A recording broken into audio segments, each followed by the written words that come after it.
Hey, good morning to everybody. Well, afternoon for people that it's afternoon. Um, Hello to the Rumble viewers, if there are any. Good morning, Rumble viewers. Let me see if I can see you in chat. No, I gotta pop out the chat real quick. 1 second. That way I can see both chats. Um, Today I'm gonna be talking a bit about the FDA and the medication approval process and some concerns that I and many people working in healthcare and associated with the healthcare industry have with the process and the crossover between the FDA and private pharma companies. Um, it's not going to be as many graphs and figures and everything for all the people that aren't graphs and figure people, and to the people that love themselves a little PowerPoint. I didn't do one this week, so I'm sorry to let you down. And I did want to. Sorry, I did want to shout out questions that need answers in the YouTube chat. Crazy Bee, she helped me get the Rumble up and working.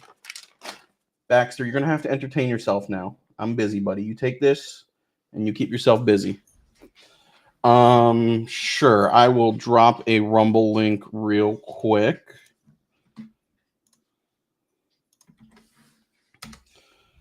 For anybody that wants to pull it up over there or subscribe over there. So, you're gonna be looking at Baxter's picture a bunch today. And one last thing to address before we get started. Kaya, you had asked me about some of the vax stuff. I don't know if you're in Discord at all, but I can definitely send you some resources on that. We can totally do a show at some point going through that information and that data and that history, but I'm not really planning on touching on that all too much today. But we can definitely do a follow-up show talking about that. So,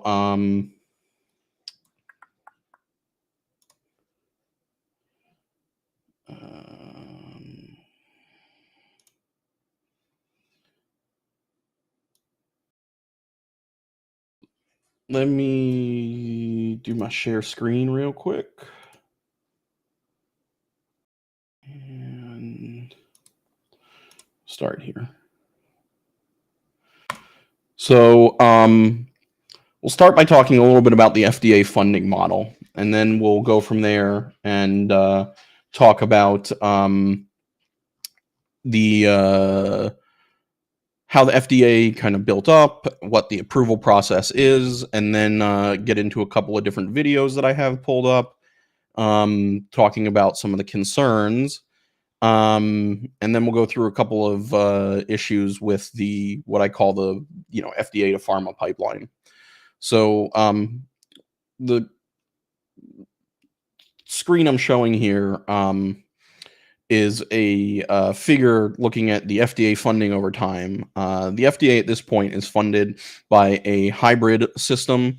It blends taxpayer dollars with industry contributions, and it's evolved from the early days of the agency.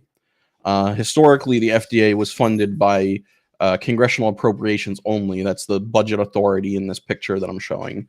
Now, I will note the image I'm showing is not adjusted for inflation. It's just to try and show how much more the user fees have added to the budget over time. So public money used to be allocated through the federal budget, but this changed in 1992 when George H.W. Bush passed and signed into law the Prescription Drug User Fee Act, the PDUFA.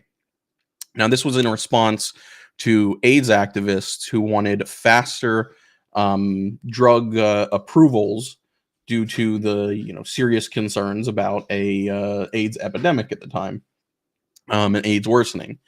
Ironically, one of the major people involved in this has since come out and talked about how it was a mistake, and they were short-sighted, and it concerned them. It concerns him now that the way that this is being used. Prior to the Prescription Drug User Fee Act, the PDUFA, the prescription approval was thought to be sluggish and primarily due to understaffed review process. With the act, the FDA moved from a fully funded taxpayer entity to a mixture between these user fees submitted by manufacturers. So these fees come up when manufacturers submit applications to the FDA, and they're based on the number of drugs that they have on the market.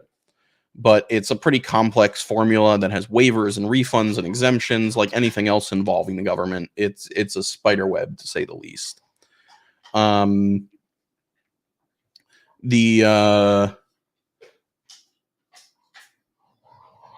Since then, in 2002, they passed the Medical Device User Fee Act. In 2003, they passed the Animal Drug User Fee Act. In 2008, they passed a Generic Drug User Fee Act. In 2009, they passed a Smoking Prevention and Tobacco Control Act and a Food Safety Act. In 2012, they passed the Biosimilar User Fee Act. And in 2020, they passed the Generic Drug User Assessments. The other major legislation that has been passed was in 2018. Trump signed a Right to Try Act into law for terminal patients, which allows terminal patients to be able to try less studied or unapproved or partially approved medications. So go back here for a second and show this still. So user fees account for about 2.9 billion of the 6.2 billion budget of the FDA at this point as of 2022. That's about 46%. And mostly it's spread across the Human Drug Program. So that's prescriptions and drugs and biologics. User fees covered 1.4 billion of the 2.1 billion dollar budget, or 66%. And then, when you look deeper, specifically the drug approval process, the numbers are even worse. In recent years, user fees have funded up to 75% of the FDA's drug division. It's figures like 1.1 billion out of the 1.5 billion that the agency used in 2021. And as we can see from this graph here, the reliance has just grown over time from approximately 35% back when it was passed in 1992 up to now, 71 to 75% at this point. And this graph is from a congressional report.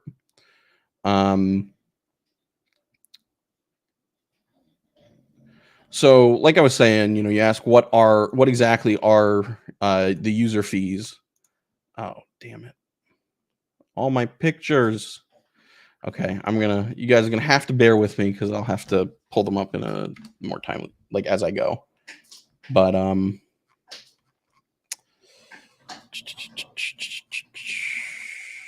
right. Anyways, so where was I?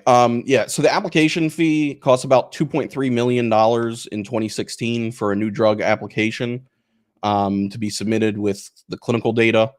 And that's what you pay upon submitting for product review to move to the next stages. Then you pay annual fees. So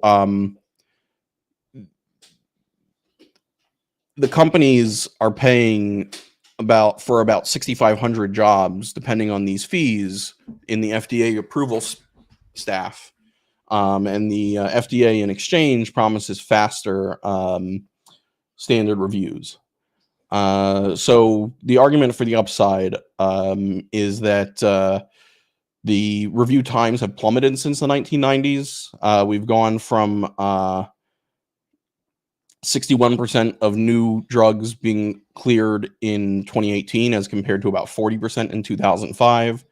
Proponents argue that patients get faster treatment and, it's, again, a shorter timeline, so it's more beneficial for companies because it's predictable. But there are catches. Like I was saying, 3/4 of the drug division is funded by the FDA, and it's turned the FDA on some level from a watchdog group into a partner almost to drug companies. There's a 5-year reauthorization cycle that locks the FDA into negotiations with the pharma executives for money as opposed to Congress. And one second.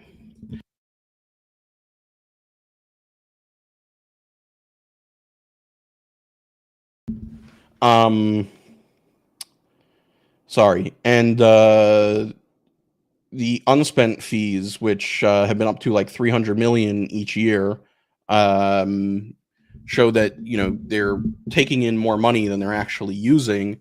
Further, kind of building up this concern that the FDA is dependent on these companies and that these approvals hinge on cash instead of science. The arguments that people that are proponents for this system also make is that rejections do still happen, and the agency does send back applications for more data. But again, it's definitely grown over time. So to summarize, the concern here is that when you're taking in 46% of your budget, 75% of your core mission of drug approval is being paid for by the people that are trying to get you to approve said drugs. There's a lot of concerns about severe crossover into impropriety. I'm going to upload a video real quick, and I'll try and work on my that we'll watch. This is from Project Veritas.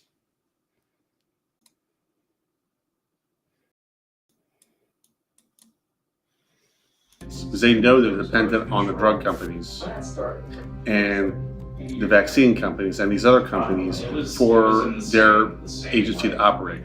It'll be a recurring fountain of revenue. If they can. So this is from about 2-3 years ago. 3 years ago, while James O'Keefe was still at Project Veritas. There was a bunch of undercover stuff that pertained to the vax, but I'm not interested in really talking about that topic at the moment. And these same issues cross over to other things as well with the FDA. Every person required at an annual vaccine, that is a recurring return of money. The drug companies, the food companies, the vaccine companies, they pay us hundreds of millions of dollars a year to hire and keep the reviewers to approve their products. There's a money incentive for Pfizer and the drug companies to promote additional vaccinations. Like how much money do they get? Well, I mean, it'll be. I actually should have probably looked up. I didn't look up what this guy does these days, but maybe I'll look that up while this is playing for a minute. Recurring fountain of revenue. It might not be that much initially, but it'll be recurring if they can get every person required at an annual vaccine. That is a recurring return of money going into their company. Okay, so like if they mandate it for these toddlers, then it's guaranteed income. Right, at some level. So do you think that's part of the reason why? Well, I don't think Congress approved user fees for FDA. Yes. So this is the part I wanted to show. She was talking about the vaccine schedules, but this is him talking about the user fees. Basically, we charge the industry millions of dollars in order to hire more drug reviewers and vaccine reviewers, which will speed up the approval process so they make more money Like our budget's like, Excuse me. sorry, it's like $5.5 billion. Wait, $5.5 billion for what? FDA's budget. There's almost $1 billion a year going into FDA's budget from the people we regulate.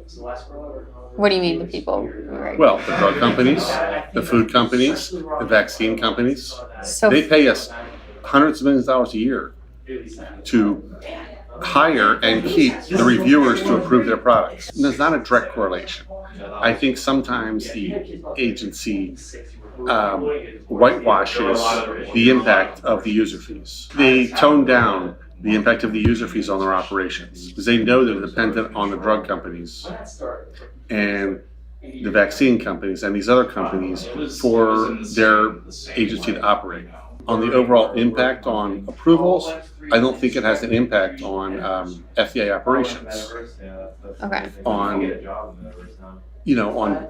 general, I mean, obviously there are some people in the agency which might think more favorably on the drug companies that are in the approval process. Well, the dirty stuff is never really publicized. I mean, Yeah. So the FDA's response to all this essentially was that he wasn't representing them. But it's there's more pressure. Okay, sorry. Nobody else is having issues. It's just Heidi. If other people are, let me know. There's more pressure to prove something, just because it's most of them. Well, almost all of them will be based on the actual data. So they're giving more money. Yes, that's great, and it increases the chance of an approval. But if the data's not there, it comes and bites the reviewer in the ass, where they all approve it, and then there's adverse reactions, which we have to pull it off the market. Does that happen? It happens a lot. And all these organizations within FDA, they started to see all this cash in their eyes. It's like, oh, I need to grab some of that. And I think we've gone too far on that. They're getting a little overzealous in charging the user fees to other non-payroll expenses. Why would they do that? Well, why not? Yeah, from what I saw, just checking real quick here, he at least was working at the FDA through 2003, like Brent says.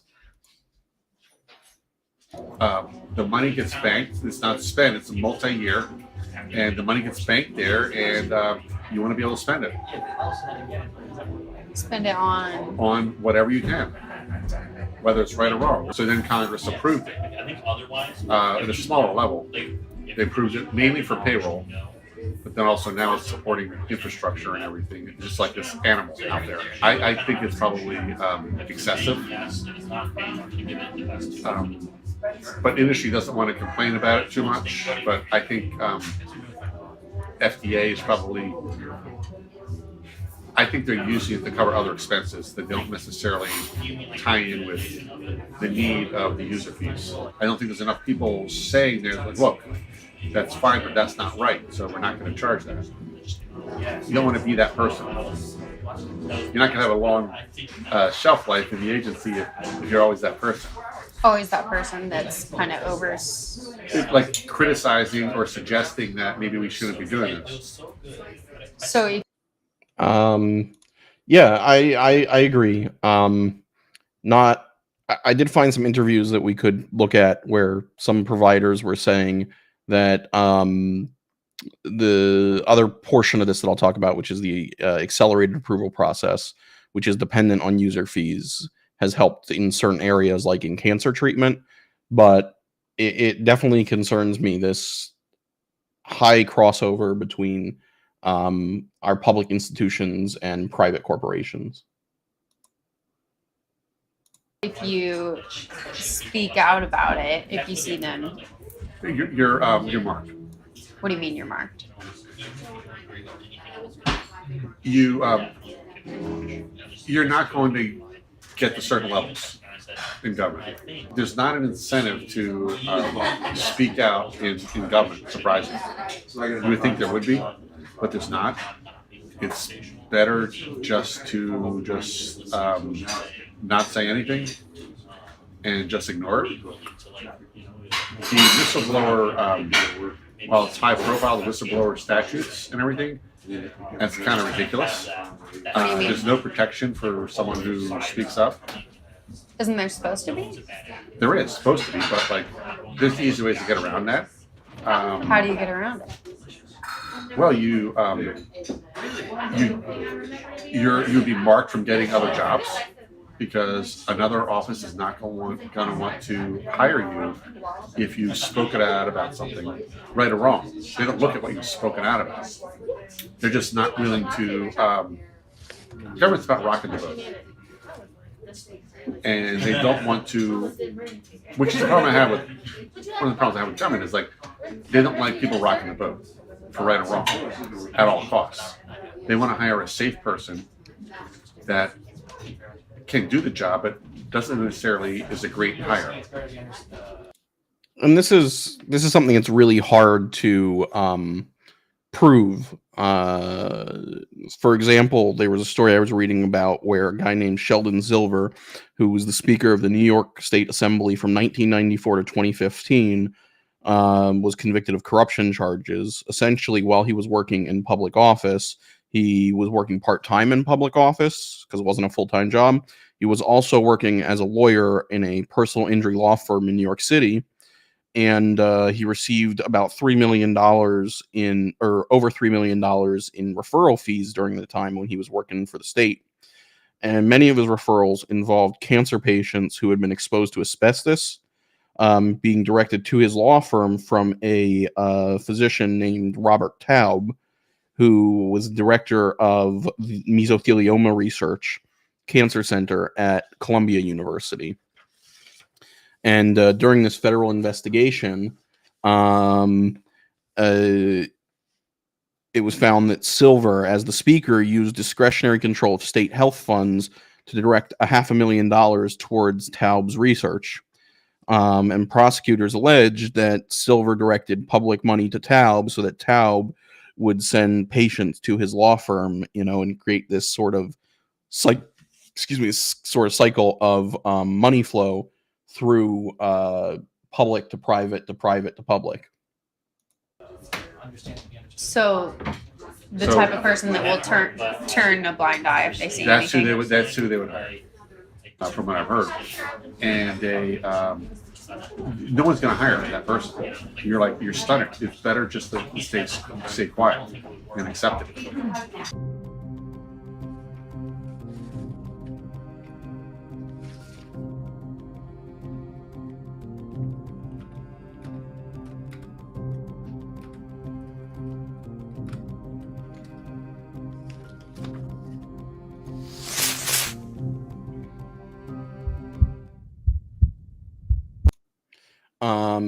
Yeah, no, 100%. Like Mark says, it's a loop.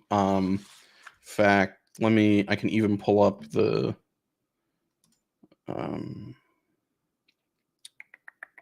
open a new tab, and let me see, we'll share this tab. So yeah, but here's the loop right here.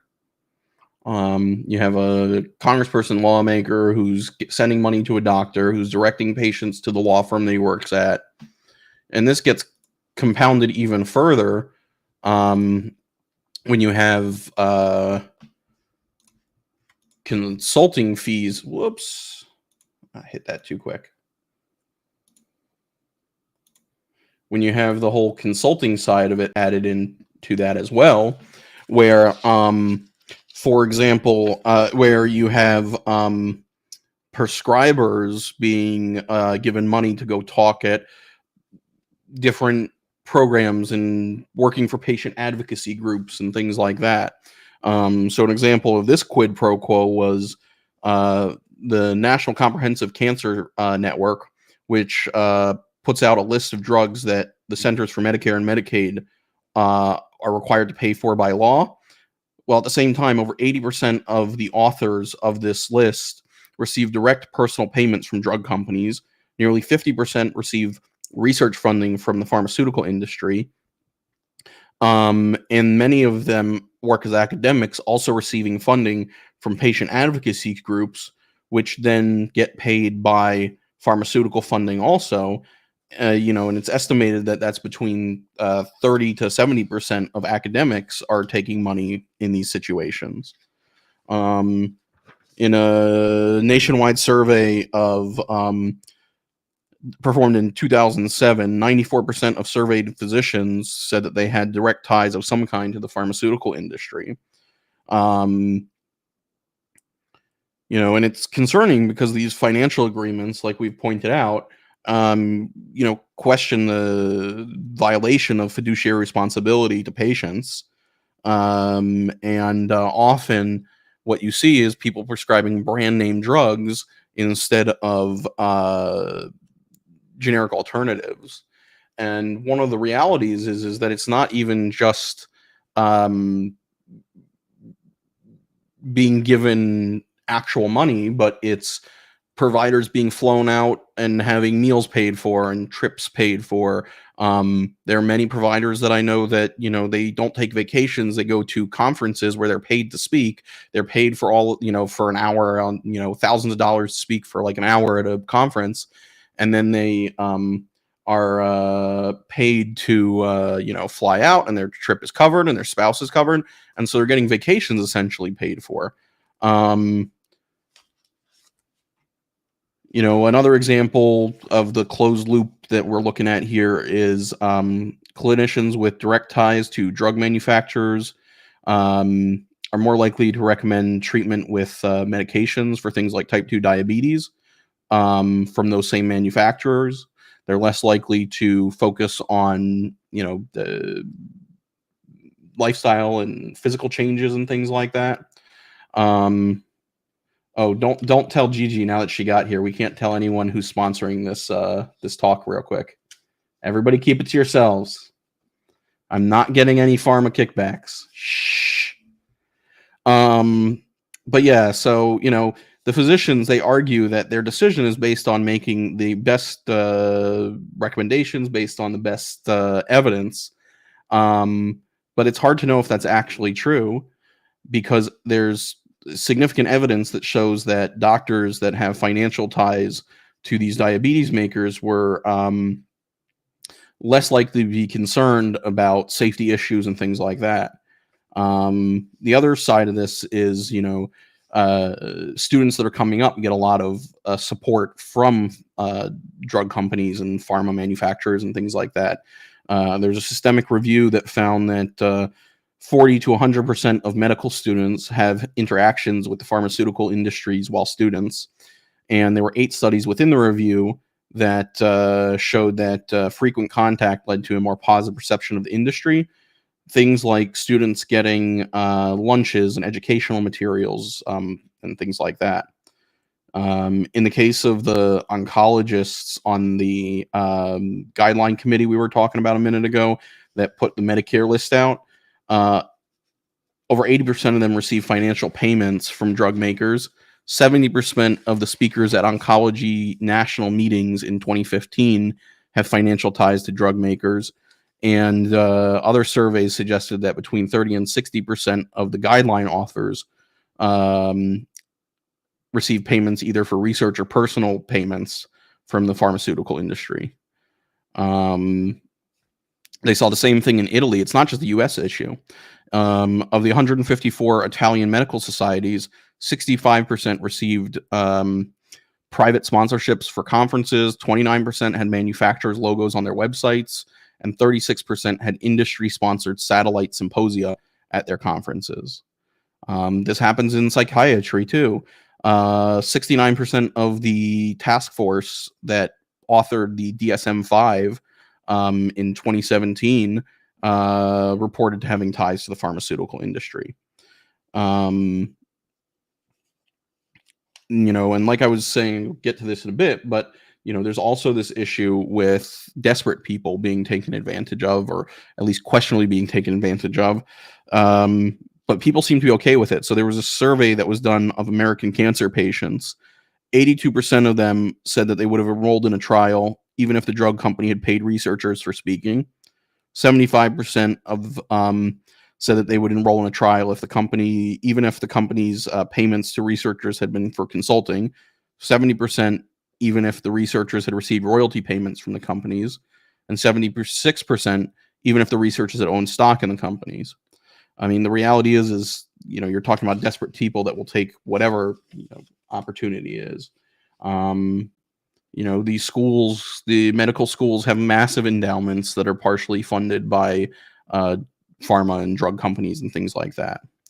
And then we'll talk about trials in a little bit, but it's interesting when you compare trials done by nonprofits versus for-profit companies on new treatments. The for-profit studies are more likely to recommend a new treatment over the historic treatment, specifically the one of the company that's paying for it. For example, industry-funded trials report positive outcomes in 85% of publications, whereas 50% of government-funded trials report positive outcomes, and 70% of nonprofit or non-federal organizations report positive outcomes. And we'll see, it takes a little ways to get down to why you have high rates of positive findings in trials generally. But that's because of the approval process. But essentially, reviews of literature show that industry-funded trials are 4 times more likely to support the product than those without conflicts of interest. And the way that this is done is through selectively finding trials on drugs that are superior, that show superior poor quality research and data manipulation. So where did the FDA kind of build out of? So the FDA built out. Now I gotta show you all the sad kid pictures so that I have the emotional manipulation aspect of this down too. But anyways, so the thalidomide scandal was the pivotal event that created significant influence, allowing for the expansion and strengthening of the FDA and really put in place the approval process that exists today. Thalidomide was a drug developed in the 1950s by a German pharmaceutical company named Chemie Grünenthal. And it was marketed as a sedative and a treatment for insomnia. And then later it was sold over the counter in the 1950s and early 1960s in Europe, Canada, Australia, and a few other regions for morning sickness for pregnant women.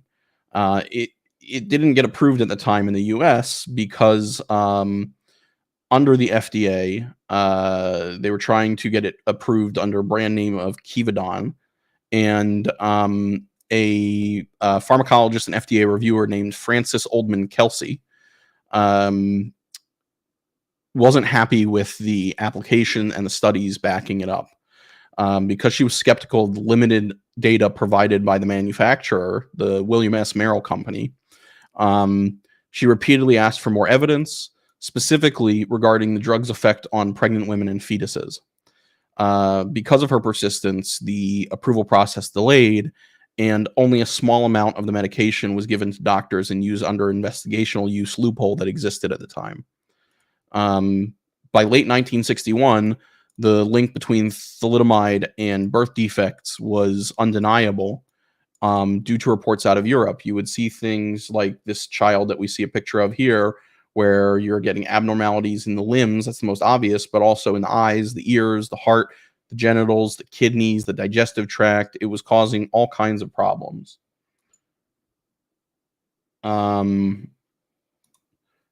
Here's some other kids that had the birth injuries from thalidomide.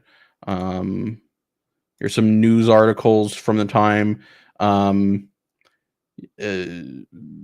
talking about it. In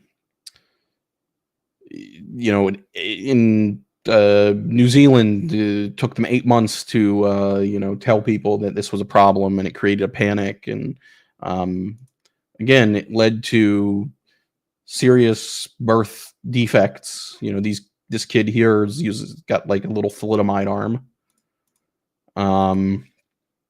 And there were about 10 to 20,000 cases worldwide of children born with deformities. There were only estimated to be about 17 in the U.S., specifically because of this Francis Kelsey dragging the approval process out. This led to, in October 1962, the Kovner-Harris Amendments, which to the Federal Food, Drug, and Cosmetic Act, which was what existed at the time. And this here's a JFK signing it. And it was named after the two senators that pushed it, Orrin Harris and Estes Coffer. But essentially what it required was that the FDA had to look for proof of efficacy so that the drug actually did what they said it was going to do, that it put in place stricter safety testing. So it required, and we'll talk about the process in a second, but preclinical and clinical testing, and evaluating for potential issues with vulnerable populations, such as pregnant women, like they didn't do with thalidomide. It required more FDA oversight, giving the FDA the authority to require something called good manufacturing practices, in addition to monitoring trials and requiring reporting of adverse events, and took away an automatic approval loophole that required 60-day approval processes so that the agency could take its time. It required informed consent. That's where the informed consent laws came from. And it required the FDA to do retroactive reviews of previously released drugs. Oh, damn it. All right, let me share this. So, just briefly, the approval process. So, prior to even getting involved in the FDA, you have to go through the pre-approval process, or the approval prior to submitting for approval, you have to start the preclinical research. So the preclinical research is not technically part of the trials that you see here. I think that's blue in the middle. But usually it takes about 3 to 6 years to go through a process of doing testing of a drug in vitro, so in test tubes and cell cultures, and in vivo in things like animals and like mice, rabbits, etc. This is done to determine toxicity, the pharmacokinetics, how the body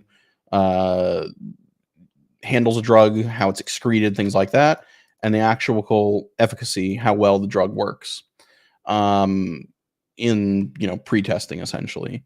The goal is to create a safety profile and to get an idea of how it's going to affect people. That data is then submitted for IND, you see up here, the investigational new drug application. And if the FDA, says that it's reasonable, the FDA then will let it move on to the clinical trial phase. The FDA has 30 days to review the initial new drug or investigational new drug application. And if they don't object, they're required to object. If they don't object, then they can move forward into the clinical trial phase. The clinical trial phase is 3 phases. So step 2 in the process is the phase 1 clinical trials. If anybody's interested in talking about this more, we can definitely talk about this. Specifically, I worked before I went to school in a organization that did phase 1 and phase 2 clinical trials. So if anybody's kind of curious about that process in more detail, we can definitely come back and talk about it.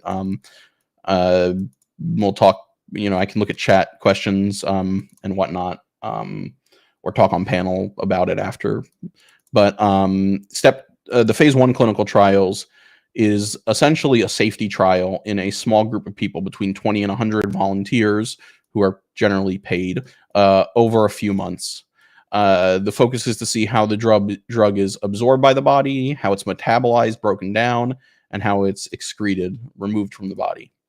And then, usually that gives you an opportunity to see anything that could have been seriously missed that would have been dangerous or caused side effects. And generally in these testing processes, you start with very low doses and you increase the dose over time. You're not really looking in a phase 1 trial to make sure that it works and does what it needs to do, because you're working with a otherwise healthy population. You're trying to make sure it doesn't kill anybody. And it's estimated about 70% of new drugs pass this stage. And usually the way it works is the sponsor, the drug company or whatever, will design the trial, and then the FDA sets good clinical practice guidelines. And if red flags pop up, they'll stop it. The trials require a medical provider to be, they're monitoring it and report it to the FDA if there are problems. Once that trial gets wrapped up, then you move on to stage 2 trials, which are about efficacy, while still, balancing that with safety. Usually you have about 100 to 300 patients who are not super sick but may have disease. So for example, you might get patients, if you're testing out a diabetes drug, you might want to get patients that have diabetes but are relatively healthy.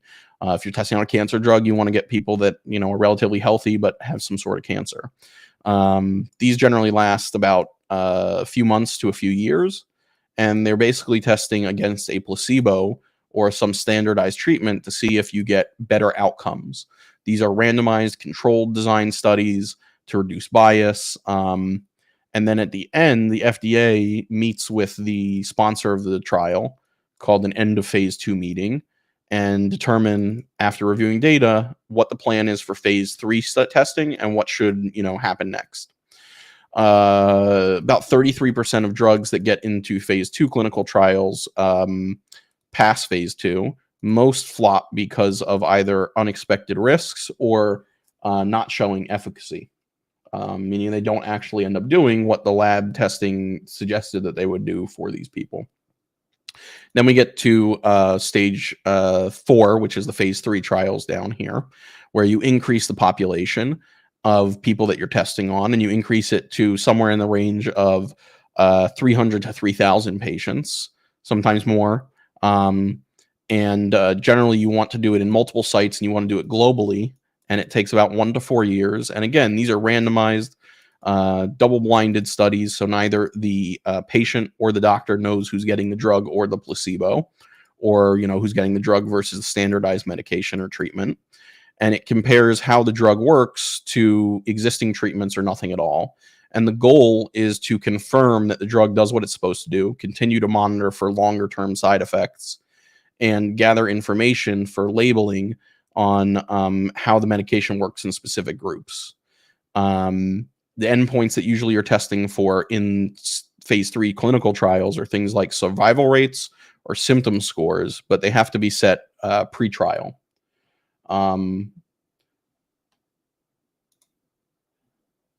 And this is something, I think I mentioned before Art got here, but this is one of the issues that goes on with the concern of the financial incentive that exists, especially with the crossover between the FDA approval process, or the FDA reviewers, and the private industries, that they will manipulate data, or manipulate what data you're looking at, to improve the way that the drug will function. I mean, that's what we were referencing when I was talking about a couple minutes ago, that industry-run trials tend to have better outcomes for the drug manufacturer than do private-run trials. And then the fifth step is the FDA review part, where the FDA actually takes generally about 10 months, but it can be up to 2 years to do the analysis of the data and determine if they will or won't approve the medication. About 85 to 90% of new drugs that make it to this stage end up getting approval, but there's often some changes to the labeling or post-marketing studies to be required. And then finally, the last part is the phase 4 part, which is the stuff all the way on the right in, I think, purple on this picture, which is the post-marketing surveillance, which companies are required to, and the FDA continues to watch as a drug goes to market. And we see this all the time where drugs are put on the market and then through systems like MedWatch, it gets pulled because of new risks. For example, there was the Vioxx stuff back in 2004, if anybody remembers that. That was like pain medication that had a bunch of issues that was pulled from the market in the kind of same family as like anti-inflammatories. So, part of the thing is that since that 1962, I think it was 62 Act, the Coffer-Harris Amendment, the FDA has to continue to monitor indefinitely. So the bottom line is that the sponsor, be it a drug company or a non-drug company sponsor for a drug, runs a trial. The FDA sets rules through something called an IRB, which is an institutional review board, which ensures ethics and informed consent. Then you have a 3-phase trial, which takes about 10 to 12 years. The first phase takes a few months. The next stage takes a few years. And then, stage 3 is the number of years. And then a review. Generally, it costs about $1 to $2 billion per drug, with phase 3, the final phase of testing, eating up about 50 to 70% of the trial costs. Now, there has been flexibility that's been introduced, specifically with the accelerated approval process for certain situations where there's considered not to be enough, treatment options. And you see this in cancer and things like that. And this is one of the areas where there's more concern about potential issues.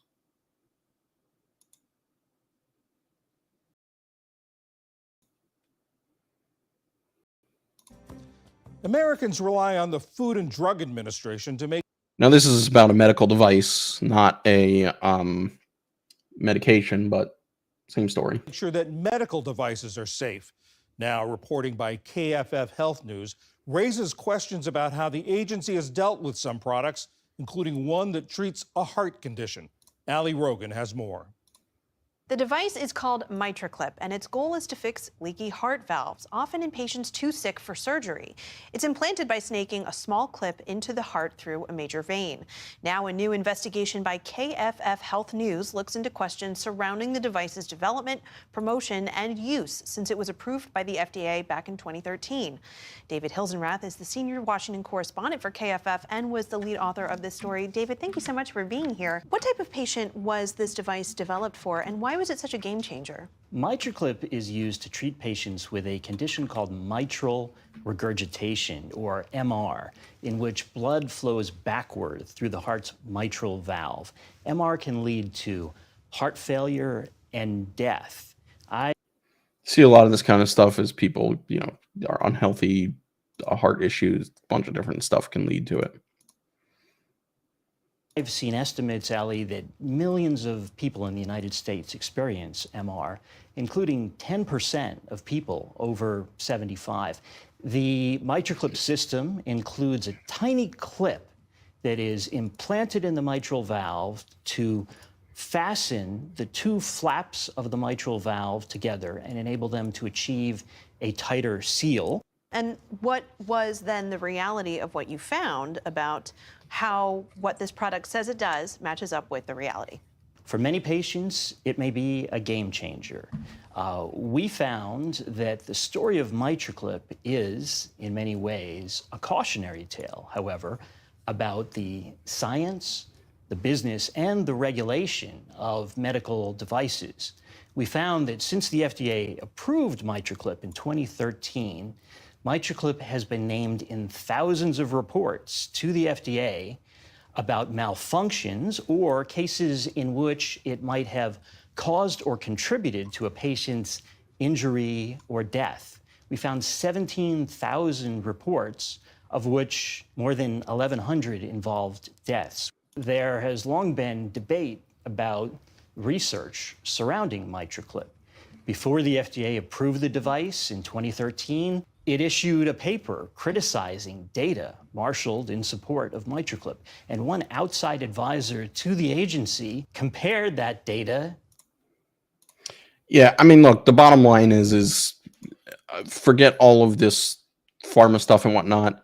We need to do more preventative medicine. We need to be healthier. Things can happen, but ultimately, it's up to you as an individual to better protect yourself from, requiring any of this stuff.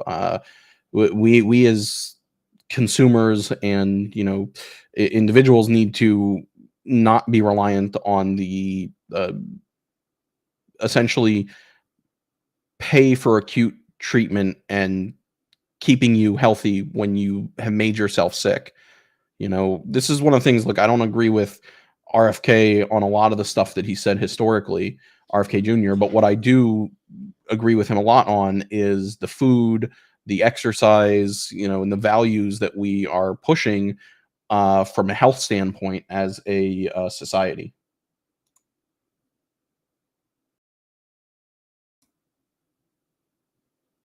To poop, more specifically, horse poop and dog poop. Now, in terms of the deaths that you mentioned in support of MitraClip, and one outside advisor to the agency compared that data to poop, more specifically, horse poop and dog poop.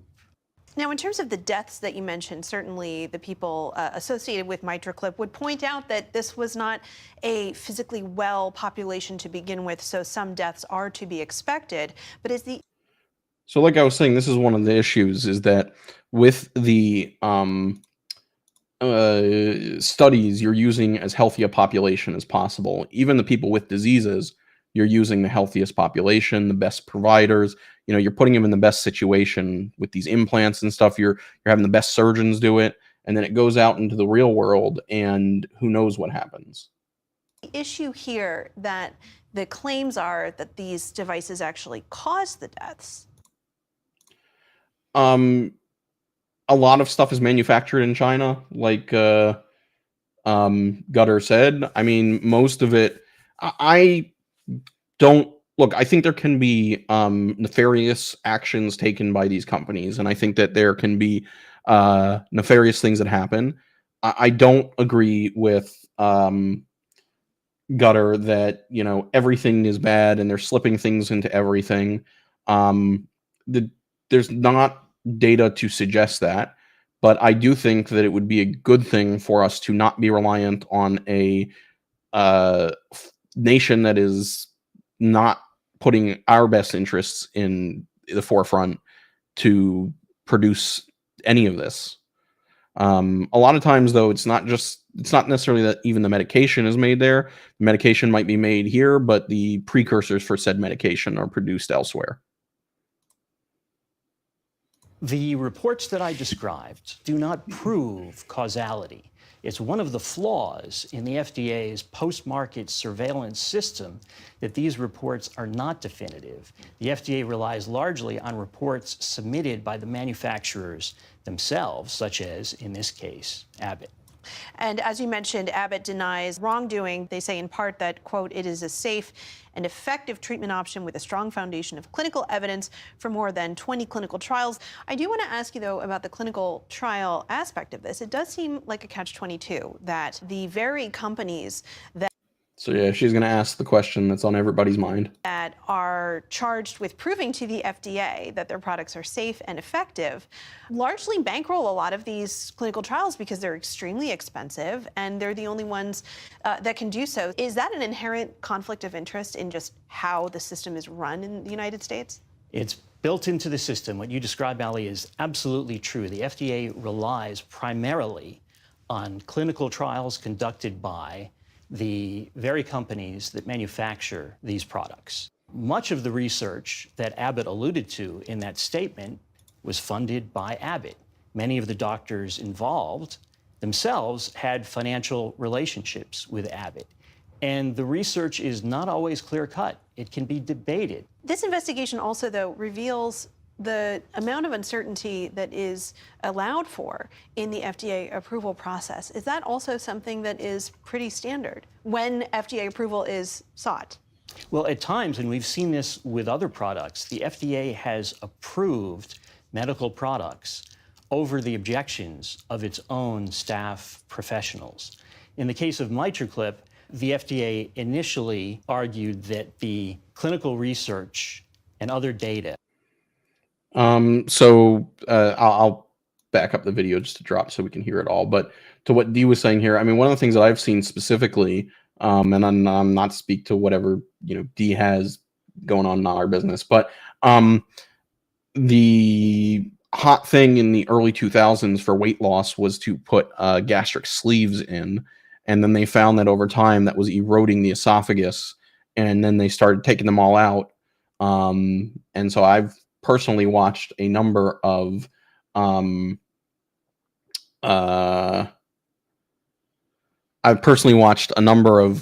procedures where they remove that and then do like the gastric sleeve, another weight loss surgery.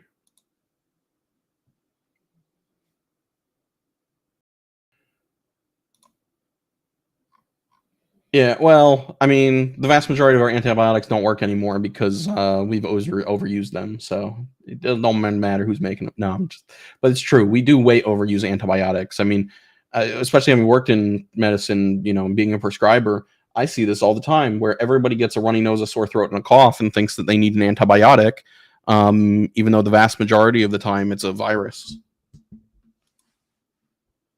Is sought.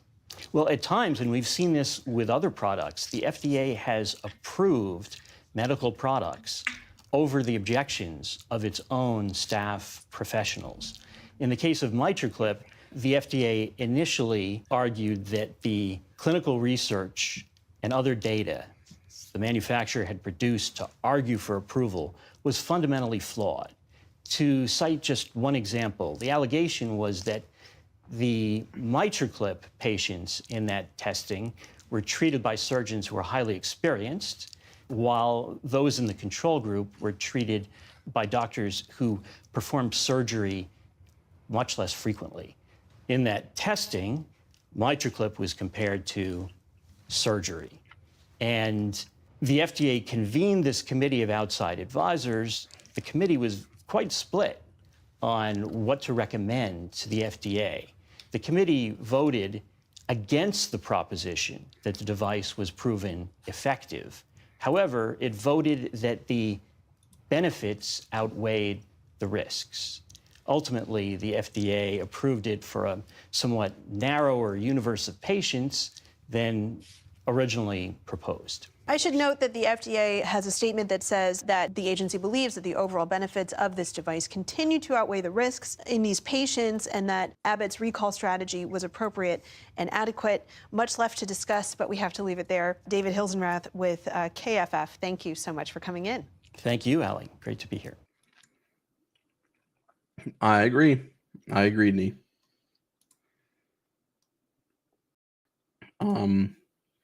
And I don't know what part 2 is going to say, but yeah, you definitely, you need to give enough of something or do enough of something that's why you have to continue to follow these drugs and devices after the initial release to make sure there's no problem. And unfortunately, when you're dealing with large populations, you need to, and small side effect rates, you need to have a lot of people take something for it to actually get noticed. So I'm just going to kind of leave this up here as a placeholder for a minute, but talk a little bit about I got an interview with a cancer doctor we could listen to that's audio only. But I want to talk real quickly about the accelerated approval process. So this allows the FDA to fast track a pathway for drugs to patients that either have a serious condition or there's an unmet medical need. This article is an interesting article talking about this a lot. Fauci first got himself going with the HIV stuff that actually I'm going to talk about right now. So under the 1992 Prescription Drug User Fee Act that we mentioned at the beginning, I was spurred because of the AIDS crisis. They wanted to rush drugs to market without having to wait so long. The idea is that you can skip phase 3 trials and approve a drug early and take something from going 10 to 12 years to 16 years before approval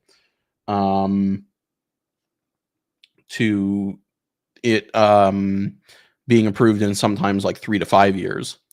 That being said, the biggest catch there is that the sponsor then needs to continue to run the confirmatory trials, which are considered phase 4 trials, and that's what Art is getting at. And if they don't, then the FDA can remove approval. So the first drug that got the accelerated process was the drug zidovudine, which is an HIV med. Get y'all a picture.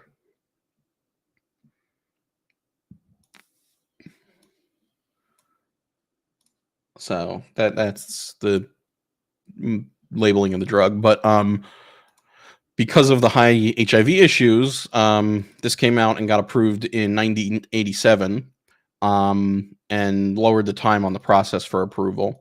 And the drug worked. Later studies showed that it worked, and it kept the pathway to faster approval in place. Since 1992, over 300 drugs or indications have used the accelerated approval route. 165 for cancer by 2023. And estimate it saves about 2 to 4 years on approval. That being said, a 2021 study found that 43% of the accelerated approvals from 2009 to 2017 still lacked the confirmatory data years later, and 20% of them showed no clear benefit. The FDA has pulled drugs like a drug called Avastin, a drug from Avastin, the manufacturer, for breast cancer, which was approved in 2011 because follow-up studies showed that it didn't actually work well. But critics argue that the enforcement has been spotty and that it gives patients who are in some of the worst situations little to no hope. It gives them hope when they really don't have any, and it's mostly functioning based on hype. And people that defend it argue that it's a lifeline for patients that have severe issues. Yeah, D, it shows it's picking me up on my end, so sorry. You might have to check your stuff. So where was I? But yeah, so the user fee's tied in, and a lot of the user fee money does come out of this type stuff. So let's listen to this a little bit. There's no video to it, but I think it's an interesting. In January, the Food an interesting interview. and Drug Administration granted accelerated approval to lecanemab for treating Alzheimer's disease. Like some other recent FDA authorizations under the Accelerated Approval Program, this approval generated controversy and may result in challenging decisions for clinicians, patients, and caregivers. I'm Stephen Morrissey, managing editor of the New England Journal of Medicine, and I'm talking with Joseph Ross, a professor of medicine and public health at Yale University. Now, I will interject with this. Or here, let me let him finish his introduction. Dr. Ross has co-authored a perspective article about shifts in the FDA's use of accelerated approval. Dr. Ross, could you start by explaining the... So Gutter will like this part if she's still listening, but there's been a bunch of situations lately, especially with the trans stuff, where journals like the British Medical Journal, BMJ, and New England Journal of Medicine here have been caught up publishing falsified or manipulated data. And they need to, they also need to improve their, process for decision making on what data they publish, and doing better reviews of what they publish. Because again, I come at this on both sides from a data perspective. I don't like the anecdotal information, while still being able to recognize that there is a problem that exists with the financial incentives within these organizations. Purpose of the accelerated approval program and how it's been used historically. The accelerated approval program was initiated by the FDA in the early 1990s in the context of the HIV and AIDS crisis we were facing. At the time, patient advocates were demanding, appropriately so, that clinical trials be moved along more expediently so that products could be moved to market for patients who otherwise had access to no treatments that could treat this very serious, morbid, and mortal disease. So a new pathway was created whereby FDA enabled manufacturers to test their products using surrogate markers as opposed to clinical outcomes of disease, which would allow the clinical trials generally to be designed to use fewer patients over a shorter period of time and still derive an answer of whether the product was reasonably likely to be better and to work better for patients. So a surrogate marker is something that is some type of an endpoint that's likely to be predictive of a clinical outcome. So for instance, in HIV, the trials were designed around the use of CD4 counts and viral loads, as opposed to whether or not patients were experiencing opportunistic infections or dying of the disease itself. This has been rapidly broadened to oncology therapies in the accelerated approval program today, using surrogate markers like response rate or progression-free survival, as opposed to actual mortality rates to determine whether these therapies work better or not. So I just wanted to highlight what Crazy Bee Questions That Need to Answer said, but this is why I think it's very important and one of the skills we should be teaching people, even if you're not super, math literate and aren't going to crunch numbers yourself, is how to interpret the simple portions of data like confidence intervals and confidence windows and how to read graphs, because again, you need to be able to understand what you're looking at. And if you just read the conclusions from the authors in an article, if you are somebody that wants to do your own research, you can be misled by their manipulation of data. Of course, creates some challenge and uncertainty. As we learn more about the various surrogate markers, learn more about how valid they are in their use and how well we can believe that they actually are correlated with actual benefit for how a patient feels or functions or survives, the sort of core clinical outcomes that we care about. So in your perspective article, you described the case of lecanemab, a monoclonal antibody for treating Alzheimer's disease that targets beta amyloid. So how much evidence was there that the drug is safe and effective, and how did the FDA make its decision to grant accelerated approval? I think there is a lot of controversy about this approval and the prior approval for the monoclonal antibody to treat Alzheimer's disease, the beta amyloid targeting treatment aducanumab. Both of these therapies came to market within the past year, approved by the FDA through the accelerated approval program on the basis of a surrogate marker, changes in beta amyloid on brain imaging. This is controversial because there's been a long history of research that suggests that beta amyloid is not a very strong predictive marker of clinical outcomes for patients with Alzheimer's disease. It does not necessarily predict well if a patient's cognitive decline will be slowed by the therapy, or if they're less likely to have other symptoms or functional impairments as a result of the Alzheimer's disease itself.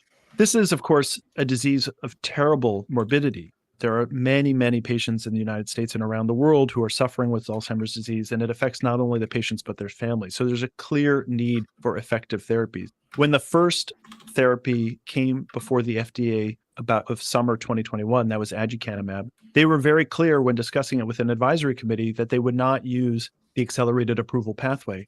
There were 2 clinical trials that had been designed to test whether or not the product worked, focusing on cognitive function, a measure of cognitive function as their primary endpoint. And both studies were actually stopped for futility. Neither looked like they worked. There was a post hoc analysis of both where one looked like it might have worked marginally in a subpopulation who were treated. But this was very So, again, when you're looking at substitute markers and not at the actual, outcomes that you care about, for example, the cancer patient survival, you can easily approve something that completely misses the actual, the actual things that matter.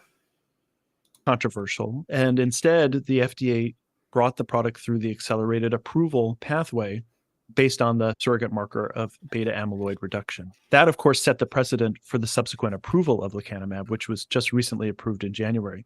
Again, there was a clinical trial where there was clear suggestion of reduction in beta amyloid, but no clear suggestion of benefit in terms of a clinical outcome. Although there was a very large ongoing phase 3 pivotal trial published in the New England Journal of Medicine in November that does suggest there might be some marginal clinical benefit, but there is a lot of uncertainty associated with it, in part because the effect, while statistically significant, is of unclear clinical significance. But on top of that, there are some concerning safety signals, as these therapies seem to be associated with an increased risk of brain hemorrhage and microedema, which resolves when the therapy is discontinued.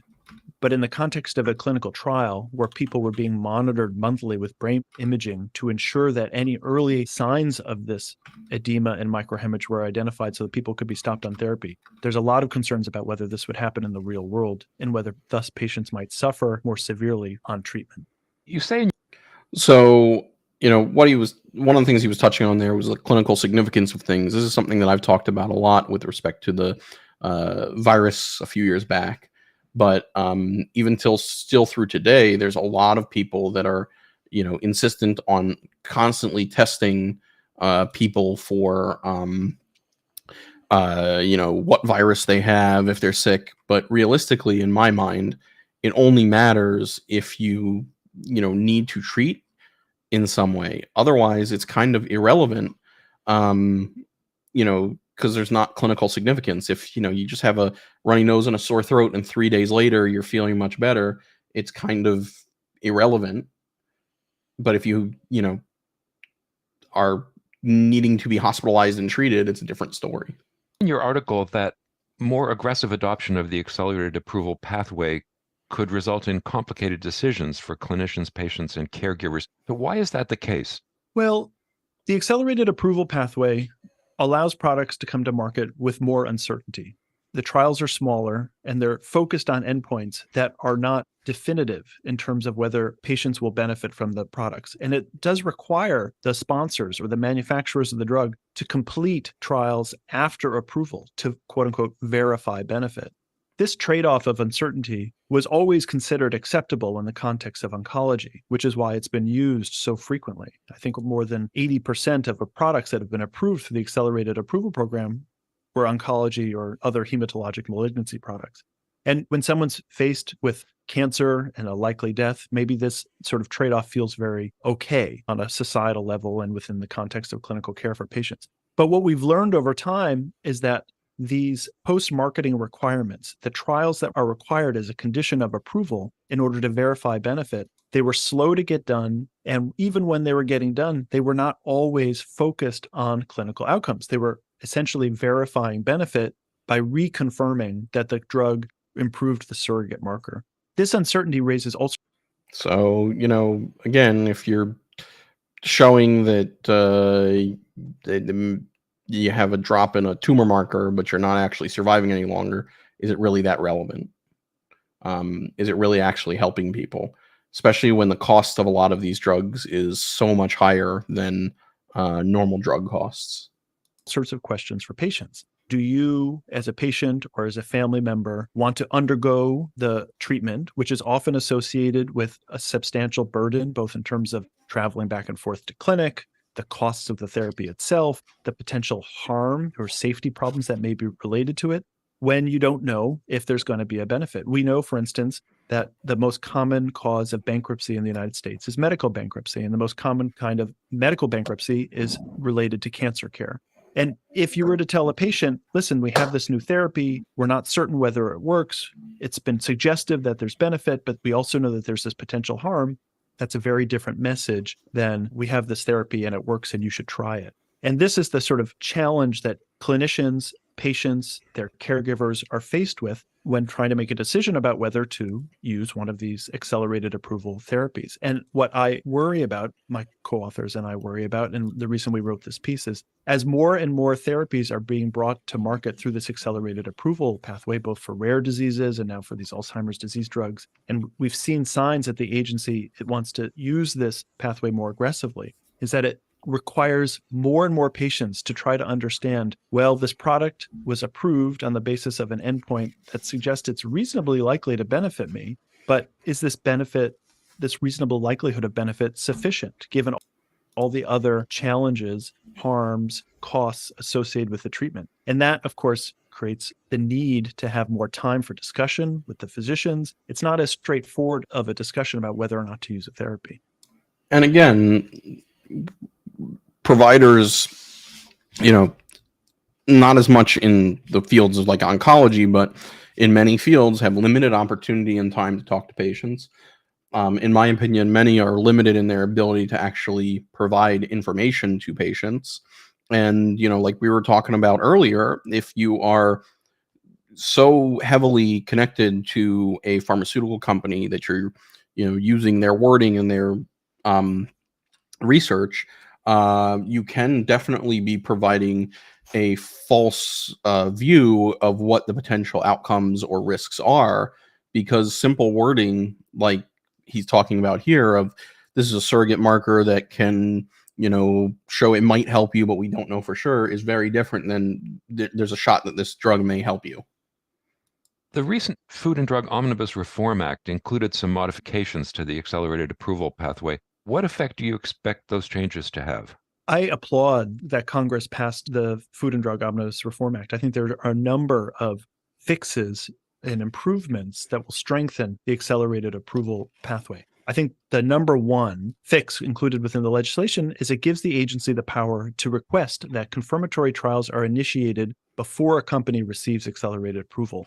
Often the biggest challenge with accelerated approval on the company side is getting and identifying patients who are willing to be randomized to the treatment when it's already been approved by the FDA. You can imagine being in the position of a patient, you're facing this sort of challenging and severe disease, and you're told by your clinician, this drug is available for you, it's been approved by the FDA, or you can enroll in a trial and either be randomized to the drug or a placebo. And there are many patients who would not tolerate the risk of being randomized to a control arm if they thought there was a therapy out there that might help them. Yeah, if I'm being told I have 6 months to live or whatever, and then some, special medication might be able to help me, why am I going to turn around and be like, oh, I'll take a chance at getting a placebo? Again, the way that this stuff is presented and the way it is utilized matters a lot. So getting the trial started before the time of approval, you're sort of killing two birds with one stone, so to speak. You're making sure that it's easier for enrollment to happen, and you're fostering a culture among the companies that the trial has to be done underway and that information will be available to policymakers, to patients and clinicians as soon as possible. There won't be delays. So that's really key. Other aspects of the legislation around streamlining the process for withdrawing drugs when the post-marketing studies are negative or delayed is really critical, along with making sure that the companies are more transparent in their reporting of their study status to the FDA. Another major challenge, but that I think will foster trust in the system and reduce delays. Finally, you say that clinicians are going to need to take steps to help patients and caregivers make individual decisions about using drugs that are granted this accelerated approval. How can clinicians prepare for those conversations? I think it's going to be very challenging, but it's where medicine is going. So this is what I keep talking about how medicine is about teaching and educating, and the quality of the providers is not going to be going forward, especially with, artificial intelligences and things like that, to knowing lots of medications and pattern recognition, but instead into teaching and educating patients and helping to explain the decisions that patients are making. Going in terms of helping patients make personalized decisions. So some of that will involve actually having a more nuanced understanding of the evidence that supported FDA approval. We can't assume that approval in itself means that we are very assured that the drug works for the clinical outcomes that are going to be important to patients, that we know that it improves their symptoms, their function, their survival. But instead, we need to be able to explain to patients what it means that a drug was approved on the basis of improving an imaging marker or improving a blood marker or a biomarker, and what that is expected to mean for a patient and their clinical status. Taking that time, explaining it, going through and helping the individual make a decision for themselves, that's going to take time, clarifying this known versus anticipated benefit. But also, it's going to take time to then explain kind of what we know about the safety of medications. When products come through the accelerated approval pathway, because the trials tend to be smaller and shorter, we often know less about safety as well. So conveying this uncertainty, allowing patients to make fully informed decisions despite this uncertainty, that's what we're going to need to do. One of the recommendations we made is that if the FDA is going to continue to leverage the accelerated approval process for more and more therapeutic areas, is that I think it would benefit the broader community if they also put resources into making patient education products available to help them make informed decisions, providing structured illustrations of the evidence, like in a formal decision-making aid, so that it was easier to have discussions like this, these really challenging discussions, but to actually unify or standardize kind of information for patients. Thank you, Dr. Ross.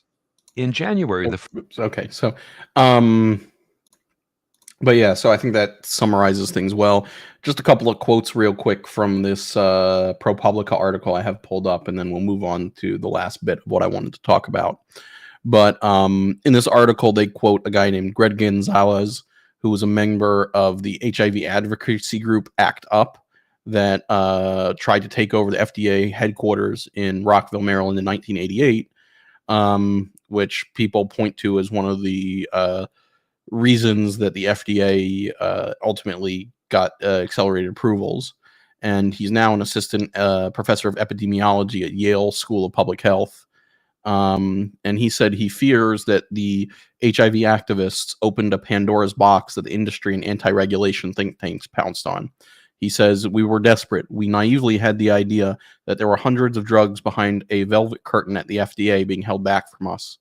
30 years of our rash thinking has led us to a place where we know less and less about the drugs that we pay for, that we pay more and more for."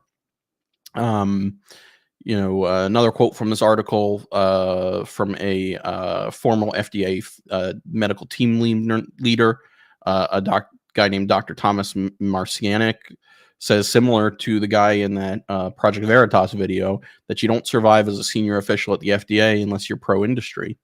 And he's been a long time outspoken critic of how drug companies handle clinical trials. He retired from the FDA in 2014. And what he said was that the FDA has to pay attention to what Congress tells them to do, and the industry will lobby to get someone else in there that, if they don't like you. The ProPublica talked to staffers who said that, you don't get promoted unless you're pro-industry. One of the things that the article talks about is a drug named Nuplazid, which was approved through accelerated process by Acadia Pharmaceuticals, a small biotech firm in San Diego, that ultimately, after it had been on the market for about 8 years, during its first 2 phases of phase 3 clinical trials, it failed to prove that it had any benefit over placebo. And then while it was on the market in the under the accelerated approval, they found a number of serious adverse events where people were hallucinating, even more so than with other drugs and other medications. And what's crazy is the granddaughter of in the process, so the reviewers found that of 90 that you need to treat 91 patients for 7 to get benefit, and 5 of the 91 patients would have severe adverse reactions, including 1 death. And the advisory committee had 15 members of the public at the hearing. 3 were physicians who were paid, but consultants for Acadia. 4 worked for a Parkinson's advocacy association funded by Acadia. And the company paid the travel of 3 other witnesses who had relatives who were relatives of Parkinson's patients, and made videos for the committee. And 2 of the speakers, the daughter and granddaughter of somebody that suffered from Parkinson's, claimed to have no financial relationship, but now the granddaughter is being paid as a brand ambassador for the company. The board ended up voting 12-2 to recommend accelerated approval process, and one of the people on the board was saying that if there were a safe and effective alternative on the market, then she would not have voted yes. But she said, I think in particular, the public hearing today was compelling and clear there's a need for this medication. Dr. Michael Mathis, who's the director of Division of Psychiatric Products at the FDA, sided with the advisory panel, overruling the people that wanted to turn it down. The initial FDA reviewer saying that even if this small, mean improvement in disabling condition without an approval treatment is meaningful, then it's worth approving. And like I alluded to before, the price of the drug is about $33,000 a year, and it was found ultimately on the market to be, once it was out, to cause a bunch of problems for patients and not actually improve anything. So let me get this picture pulled up real quick. So this is the last piece I wanted to talk about.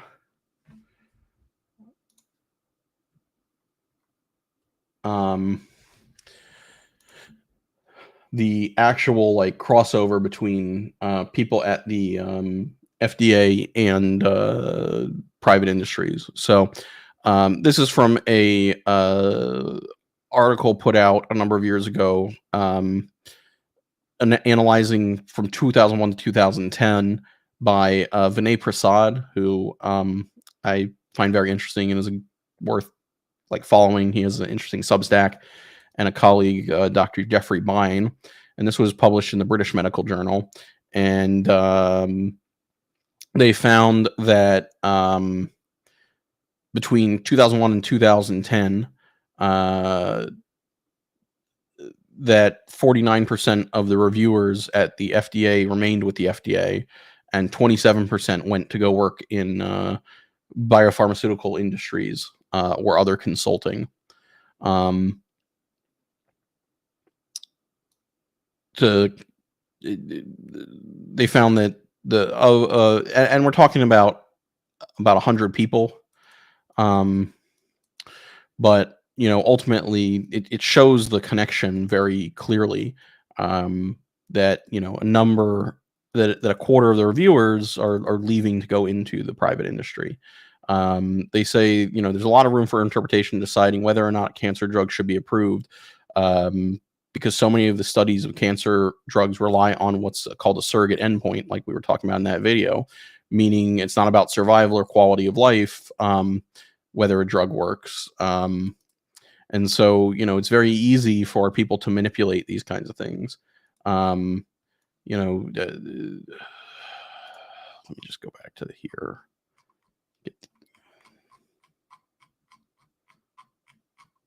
So just a rundown real quick. So this is Scott Gottlieb. Scott Gottlieb was the FDA commissioner from 2017 to 2019. And after leaving the FDA and being part of the jab stuff, he directly went to join the board of Pfizer. All these senators are yelling at RFK about what he's going to do for 5 years after, and yet we can go down a list, and just to mention a few people that were in high level positions at the FDA. You got Scott Gottlieb. This lady is a lady named Margaret Hamburg. She was the FDA commissioner from May 2009 to April 2015. Before that, she worked for a healthcare product supplier, and her husband is the co-president of a technology healthcare firm that it specifically invests in pharmaceutical stocks. She reportedly earned between about $3 million from owning stocks in medical companies between 2009 and 2010 when she was the FDA commissioner. These are cleared by the government Office of Government Ethics, but again, her husband's the one making all this money off of whatnot. And then after she leaves the FDA, she joins another pharmaceutical company called Allen Lamb Pharmaceuticals, focused on RNA therapies. This is a guy named Robert Califf. He was the FDA commissioner from 2016 to 2017, and then came back in 2022 to January of this year. He's also founded a Duke Clinical Research Institute, which gets money from pharmaceutical companies like Merck, BMS, Eli Lilly, running clinical trials. He's held stock in private pharma startups, which he did divest before going into office as FDA commissioner.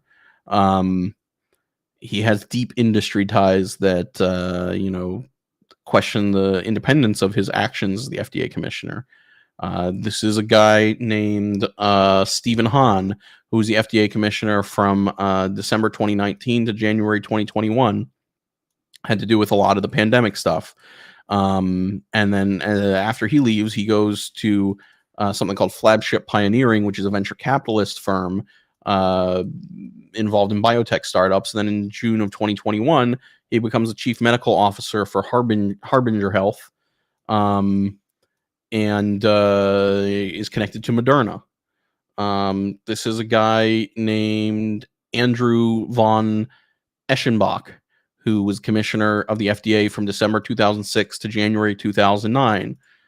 He has a background in oncology, but worked in biotech before joining the FDA, and has worked for the National Cancer Institute. And then after leaving, he becomes a senior advisor for Greenleaf Health, a consulting company that serves pharmaceutical and medical device companies, and joined the board of a smaller company called Viamet that was purchased by Novartis. He's been heavily criticized for going into industry-aligned consulting, but this is the common path for FDA commissioners. This is a lady named Janet Woodcock. She led the FDA Center for Drug Evaluation and Research from 1994 to 2002. They play a critical role in drug approvals, and she also was briefly the FDA commissioner in 2021 before retiring in 2022. She faced scrutiny for favoritism towards a company called Momenta Pharmaceuticals, which was producing a generic version of Lovenox, a blood thinner, during an approval dispute, and co-authored a number of papers with its scientists. After leaving the FDA, she joined a group called Greenleaf Health as a principal investigator in 2023, involved in working with pharma companies. This is a guy named Mark McClellan, who was the commissioner from November 2022 to November 2002 to March 2004, and then became a fellow at the Brookings Institute and joined the boards of Johnson & Johnson from 2007 to 2019, and an insurance company called Alignment Health. His post-FDA work reflects the movement to tie the ties of FDA people to pharmaceuticals and insurance and whatnot. There was another, this is not the FDA, so I didn't pull pictures, but there's a guy named James C. Smith who worked for the Thomas Reuters Foundation as their CEO, and then went to become the CEO and the CEO of Pfizer, or sorry, he was appointed to the Corporate Governance and Science and Technology Committees at Pfizer. So you got the controlled nature of news. This was the hiring that got me to look into this stuff some more and do this. But this is a former FDA director, Patrizia Cavazzoni, who, as of February 25th, joined Pfizer. So it's very clear that there's a lot kind of connecting these groups. And so the last little bit I want to touch on is, why does this not ever change, and why has it not gotten any better?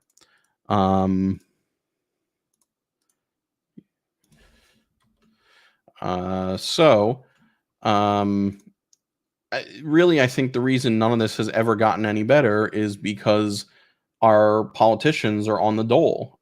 This is a list of health contributions from 1990 to 2004 or 2024.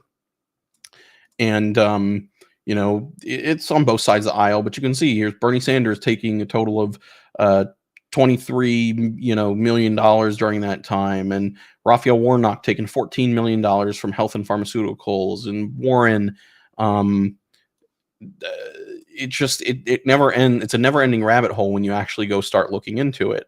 Gotta make these the right size, but when our politicians are bought, then why would it ever change? This is the increase in spending on lobbying by healthcare companies from 2000 to 2020. And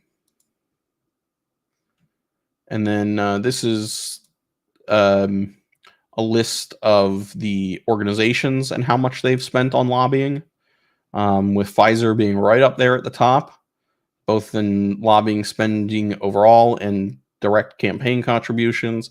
But it's all the major companies: Pfizer, Amgen, Eli Lilly, Merck, Novartis, Johnson & Johnson, GSK, BMS, Abbott, Bayer. I just go down the list.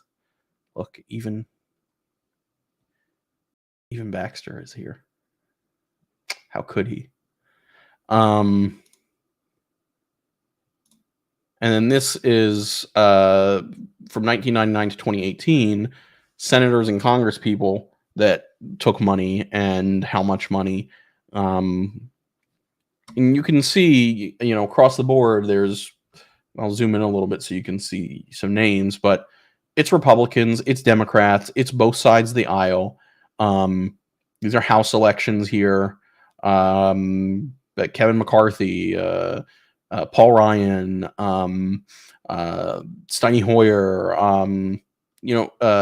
Again, it's not just all Democrats. It's not just all Republicans. It's both sides of the aisle. Bob Menendez, you probably heard that name recently because of all his stuff with gold and whatever. Hillary Clinton took, money. Chuck Schumer takes money. You have across the board a number of different people taking money from these companies, and it spikes. So this it got cut off, but the axes. But anyways, it spikes around every time there's going to be a change in elections that could impact healthcare, and it changes in when important legislation rolls up. So to summarize, look, I know there are some people that think it's all a massive conspiracy and that we're a bunch of guinea pigs. And there is some of that goes on. And I don't think that's I don't think it's all nefarious. I don't think it's all great. And there are serious problems taking advantage of desperate people. But the things that we can realistically do is improve our diets, exercise, be healthier overall, and be better informed consumers. I know that people were chatting along the way, and I'm sure there are plenty of thoughts, ideas, questions. People can feel free to ask. I will post a link here I know I went a lot longer than I normally do, and hopefully it wasn't too much of a fire hose of information. I will say I don't particularly want to get into any significant debates unless someone wants to actually present some information that involves some data. But anybody is welcome to come join, say hello, and share their thoughts. If I have to, because of YouTube's weirdness, cut you off, I will. But yeah, look, I get you. I just laid out the conspiracy, but what I mean by that is there's a difference between a wealth of data showing stuff and people, saying like we have the past few days. Well, they're putting something in something because I think they're putting something in something. I just don't want to go down the rabbit hole of some of this stuff that could potentially tick off the overlords here. Oh, Maxie, did you come to collect some pharmaceutical money? Yes. Do we have to pay you? All right, we'll pay the Baxter. We will pay the Baxter. There you go, Baxter. Is that a good payment? Like, no, I need more. Here, should we pay you with something else too?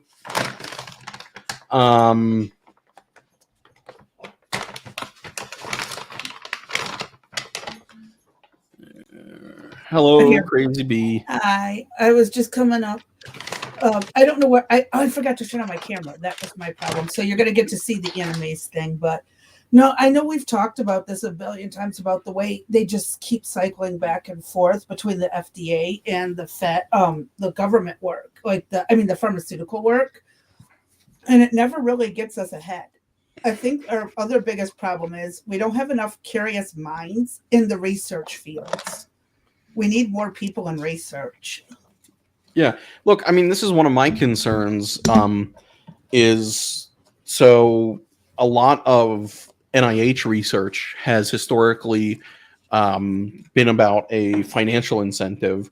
And so it's continued to perpetuate bad research that, the 6 feet thing and all that kind of stuff, you can point to. Yeah. But the reality is that you've perpetuated bad research and there's no incentive to go back and redo it. And so the person that Trump has put in charge of NIH, why can't I think of his name? Jay Bhattacharya. That's one of the things he's talked about, is to fix NIH from doing research that is, has value to the market, instead going back and redoing historic research to make sure it actually is replicable. Bingo. This is one of the things that I was getting at with that other discussion over the past few days and on Discord, is that, when you have a meta-analysis of millions and millions of doses of medication being given, you have a large enough sample size to indicate if there is some, real issues there. Over 50 years. That's very different than just accepting a singular, old study and carrying it forward. Yep. And that's one of the things that I sit there and can't stress enough is, we do need to keep revisiting old studies and old formulas for these medications.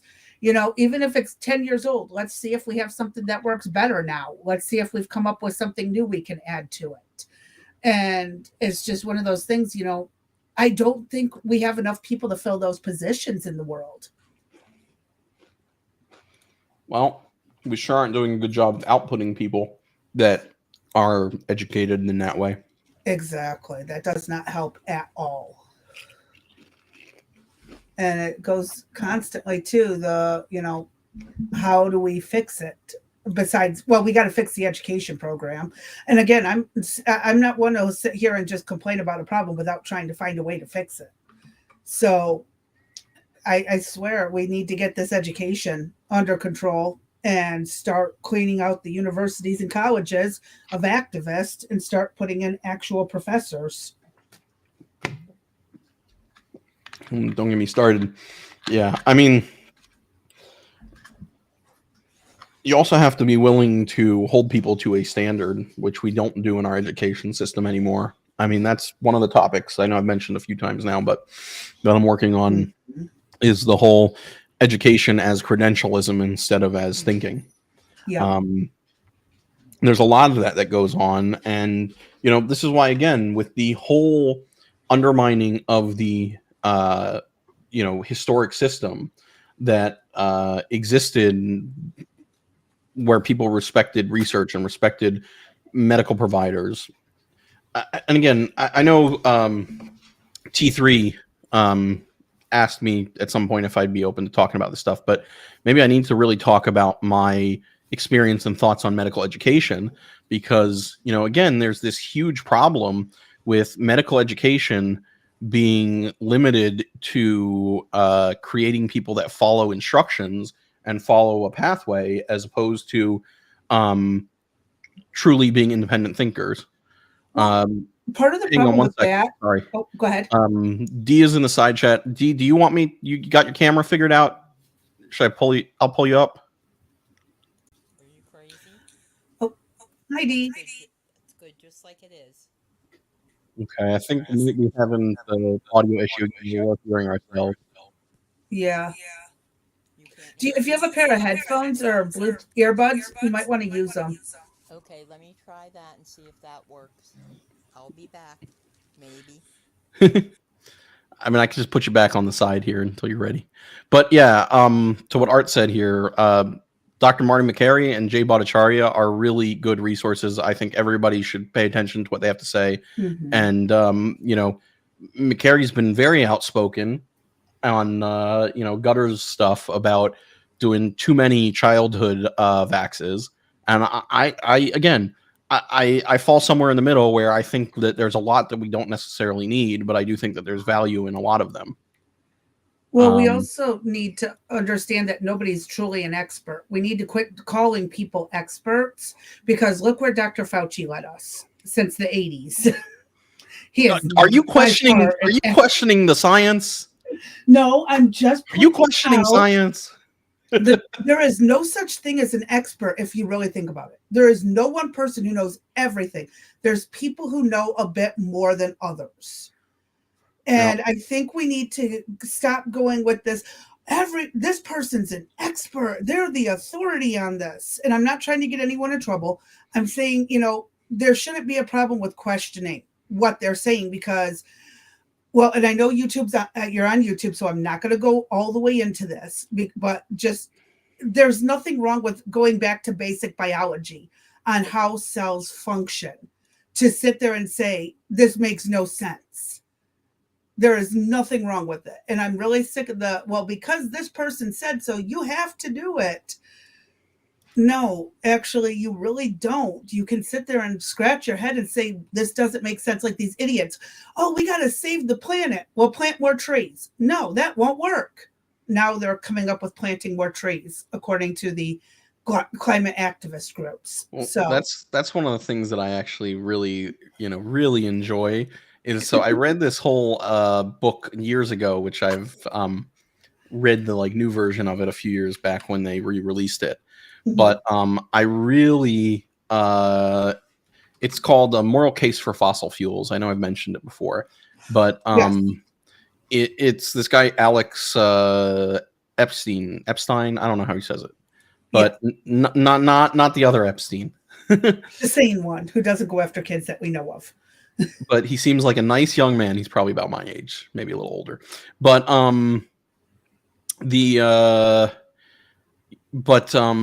yeah, so he makes this argument that fossil fuels have led to the most human flourishing, and that it's unfair to the third world to crack down, or even to people in the first world. Like, if you took the cost of water in California, which already has water issues, from a few cents to a few dollars because of changes in fossil fuel use. You're causing people immediate and undescribable harm. But one of the things that he has a bunch of data in his book looking at is that with the increase of carbon in the atmosphere, you actually have a lot more greening. So plants react and grow more because there's more access to carbon. And so there's a lot of lab data magical side effect called more oxygen. Yeah, so there's a lot of lab data that shows that a number of food crops, like I think beans was one of the highest, Yep. if I remember correctly, but the higher you increase the parts per million of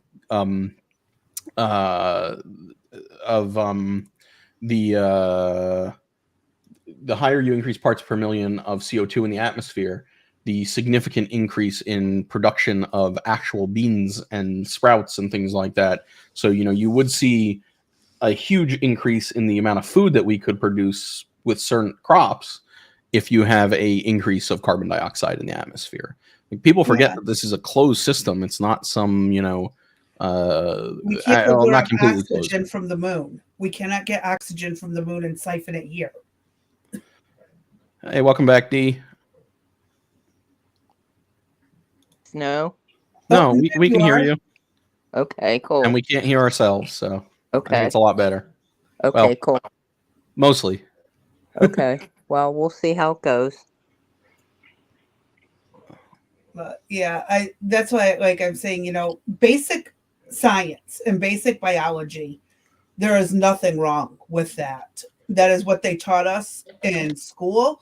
But then they go and tell us to ignore what they taught us and to believe this nonsense that they want us to believe now because it's important for this moment in order for us to get what we want. And now you're going to believe it until the experts, and I'm using air quotes here, tell you otherwise. This is why I don't like the term expert. It gives people an absolute inflated ego, and they think that because they say it, everyone has to agree with them. And I don't like it. So again, climate experts are just as bad as some other experts. And I'm not trying to get into that whole argument and get you in trouble.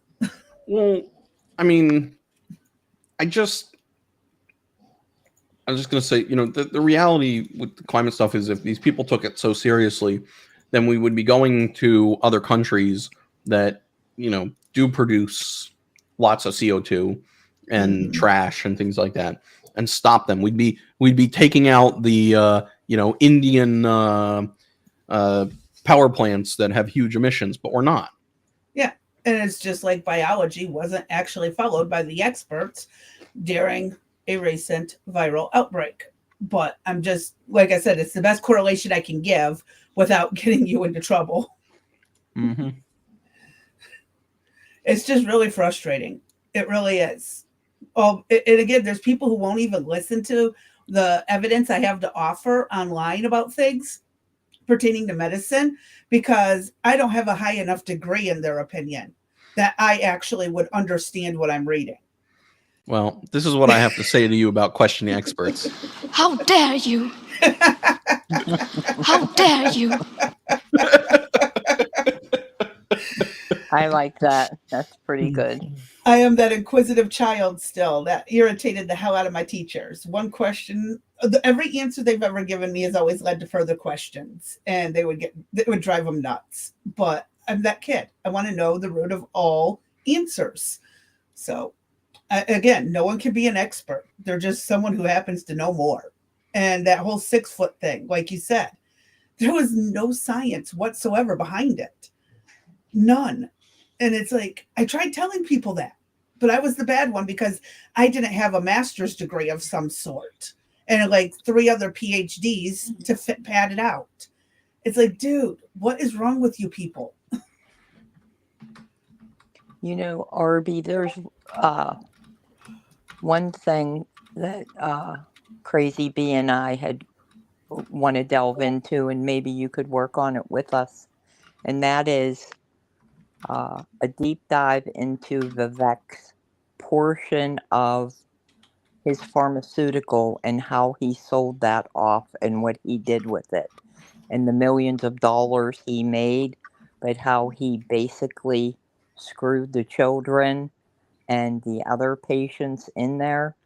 Um, there's something really weird about the whole situation, and I'd like to find some more information out about it. And I don't know if you have anything on him or not. So I never looked into the details, but it was an Alzheimer's drug that they were working on. Like, I don't. There's something for the children. There's one for the kids too. I mean, That did not essentially, each of his companies that fail. they've done as subsets of Ryovant or whatever have been named specifically, and they kind of like sell them off if they find something, they produce something that could potentially be useful from what I saw. I mean, I don't know if you watched my first stream I did, but I talked about him and some of that stuff and that history. But I was talking more about Ryovant and Axovant. Yeah, let me pull what I have and I can send it to you. Okay? Because it was one of my biggest negatives for him about running for president. And I think a deeper dive needed to be put into it, and nobody was saying anything about it. And basically, it appeared to be that the negativity, what he did was he sold it off. He made millions off of it. That's how he did it. And there was one meeting that he did with constituents that he was asked that question, and he just kind of danced around it and really never said anything about it. But I think there's more to hit the story, and it's the prime example of what you're talking about. Similarities to how they go through the approval process, and either they make it or they break it. The other thing I wanted to say was I put in the chat. So I have 3 different autoimmune diseases, one pretty serious. I was fine until 2005. I was healthy as a horse, didn't take any medication whatsoever, and got this rare disease. I was sick, not feeling well, and they couldn't figure out what was wrong. And they sent me for testing, and it came back that it was positive. And because it's so rare, they retested it, came back again, and then that opened a floodgate of I take 40 pills 3 times a day to keep myself alive, to keep myself going. And all the prescriptions that I take I'm down to the bare minimum. I used to take way more than what I have now. So I actually take a lot of things off label to use for other things, to make things work. And I'm more appreciative that I've been able to go to my doctors, read about something, and have been able to go in and say, hey, I want to try this. For example, I fought with them for almost 18 months on something stupid as trying metformin, right? And they were like, no, we don't want you to use it, blah, blah, blah. These are the reasons. And I'm like, at this point, what do I have to lose for me not to try it? I'm like, Yeah. I want to try it. I want to see if it makes a difference. And if it does, fine. If it doesn't, we can stop it. So I finally got them to agree, and it has made a difference in the way I feel. It's not perfected, but they claim that it would take up to a year to see any significant change. So I would have to stay on it for a year, to which sign me on the dotted line. I should have the right, at this point, if it's something that's going to make my life better, make my pain less, I should be able to take advantage of that. And I am more than willing to sign a document saying that I don't hold anybody responsible except myself. So if that's what it takes, then I'll sign that type of document. See, And then now that my kids are older, I would totally do the same thing. But when my kids were younger and it was just me with them, I mhm, couldn't do that because I couldn't trust anyone else with my kids. right, right. I understand that. And see, and I had that good support system, while they were young, even while they were younger. I mean, I'm still married and all of that, but, Mhm. I have both my set of parents and his parents, plus we made arrangements that if something happened to either set of them, where they would go next in line. So we were very fortunate. Um, then I have, and I'm more than willing to share, I have something that's called an interstim. It's for my bladder. Mhm. And that sucker is supposedly supposed to be implanted and last 10 years. I've had 5 of them so far, and But I'll be going this week to see what we're going to do with the current one that's messed up. now, I have is it a manufacturing type defect, or is this your autoimmune attacking no, the well, device because it's in your it's body? 3 manufacturing issues. 2, I've fallen and jarred the thing out of Okay, place. out of place. Yeah, Okay, so 2, I've fallen and have literally ripped it right off of the wires. But however, 3 have been manufacturing issues. And what they do is when they operate and they make the change, they put mhm. it in the area. So, if it's on your right side, it's in your lower hip and your buttocks. They'll move it over to the left side and vice Yeah. versa. Well, because they The can't let problem, scar tissue build up around it. correct. The problem is now on the right side, however, they embedded the electrodes so deep that they're afraid to take them out. So I have Yeah. permanent electrodes that are in Um, there. So I I'm not want to sure what we're explain going to do. something, if it's okay with you, as to why you are on some of the medications, like the one for the adrenal, if that's okay. Can I Yeah, explain? that's fine. Hmm. Okay. One of the reasons she's on one of the medications she's on is to keep her adrenal glands up because if they stop that medicine, her heart will stop. Just want to point that out. So I see there's a lot of comments that it's because you're on those meds, that's the problem. No, they're literally the only thing keeping her heart going. So some of these meds are absolutely the only thing working because everything else has failed. So Right.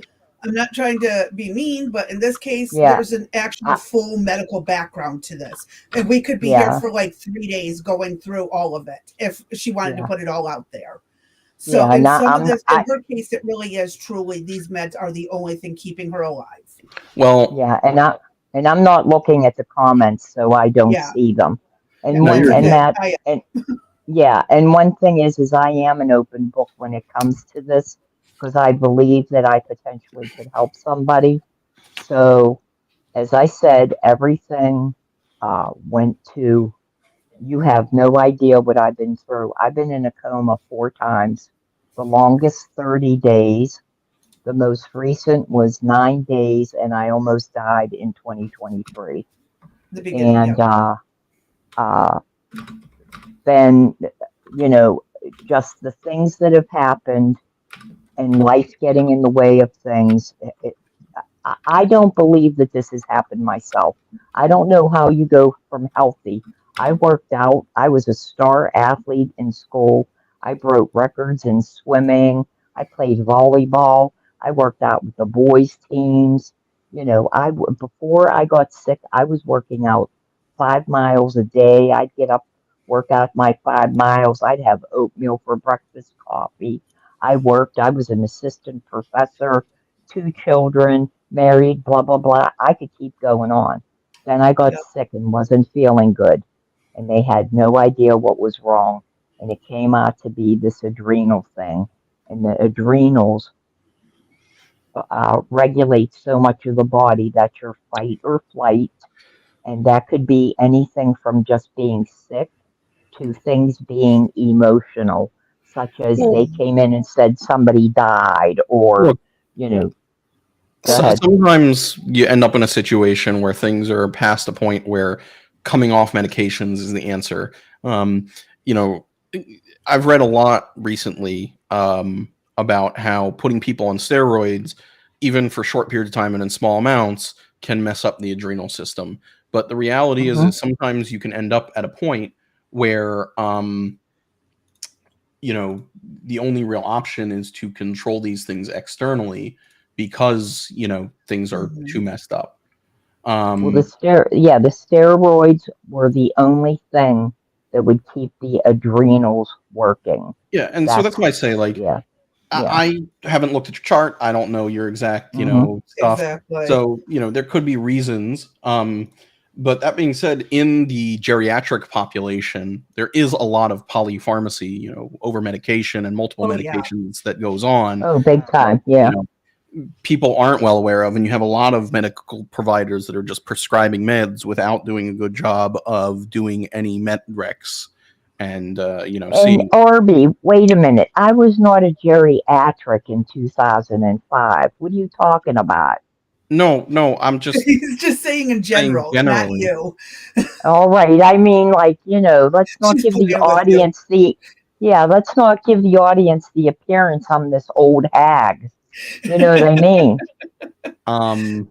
No, She's Yeah. speaking Okay. generally, Go she's like, just ahead. pulling your leg. Don't take it the Go other serious. ahead. general thing I was I'm going to teasing say. you. Yeah. But yeah, no, Art makes a good point, you know, Mhm. about insulin. Like, some people don't have a choice. And look, there are a lot of people that Right. go on insulin that could use a lot less of it by being healthier. That's for sure. Mhm. Um, Mm-hmm. but no, one of the things you mentioned about was metformin. And I've read a bunch of studies that have looked at metformin as an anti-aging drug, not as a diabetes control medication, that Ooh. suggest that, you know, a lot of people as we hit our like 50s or 40s, 50s, 60s would benefit from the glycemic control of metformin. And Mhm. in fact, some of the, you know, kind of data that I was reading, it's an anti-aging researcher out of University of Texas that works with somebody at like one of the Ivies, I think, in the Northeast. I can't remember exactly. I'd have to go look it all back up because it's been a few years. But what they found is that you know, your brain functions better with Yes. you know, the metformin seems to impact. I must And need a again, higher dose then. Yeah. Well, you're on it for neuropathy. She Yeah. has found I'm on it benefits of for metformin neuropathy. with Yeah. neuropathy. Mhm. Yeah. Yeah, I mean, look, I have neuropathy and I just put up with it, but I've had people offer to put me on things like gabapentin, but Yeah. I don't see a lot of value in it because I don't have a lot of pain. It's just annoying. Yeah. Well, Um, I have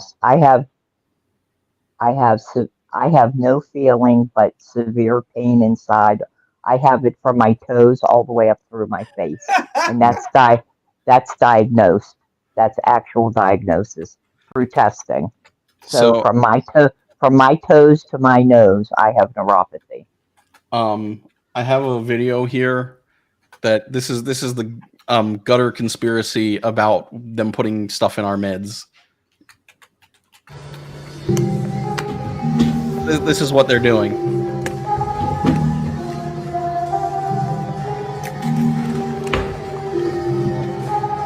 Weezy out of here.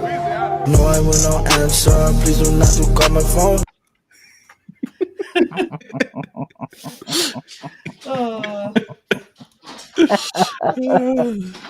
Oh, Got to keep it light. yeah, you do.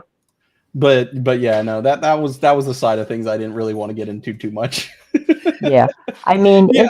it was a hard, I initially started out, we're not going to do this, but eventually when pain gets so significant, I mean, I'm a chronic pain person as well.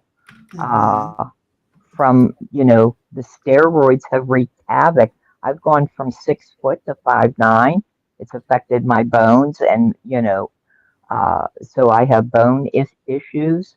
Uh, Mhm. the neuropathy so bad that I have to use a walker now.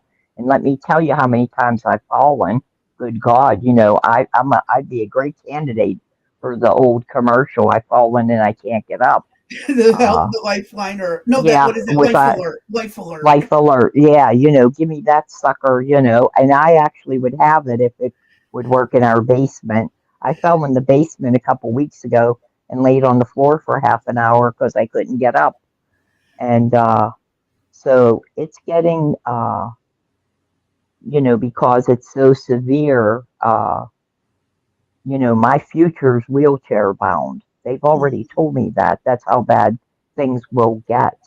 And I spent all of January, the 31 days, 30 days in a nursing facility trying to prepare for, what's to come. And I don't know, we'll see what happens. But it's interesting that, the older that I'm getting, I don't want to be on all these medications, but they all serve a purpose for something. And if I take it away, I'm going to have some type of repercussion. And is it something that you're going to tell me, D, you just have to put up with it? I'm going to come back with you and say, no, I'm not. I don't think, I think we do a very bad job in pain management, in medication therapies, in your physician telling you what's out there and available. I actually had one of my doctors, as God is my witness, I was in an appointment with her, and because you can do research on the internet, I came in and said, oh, I'd like to ask you about X and Y and Z. And she said to me, D, you are not the fucking doctor. I am. See, And that's a problem. I would rather.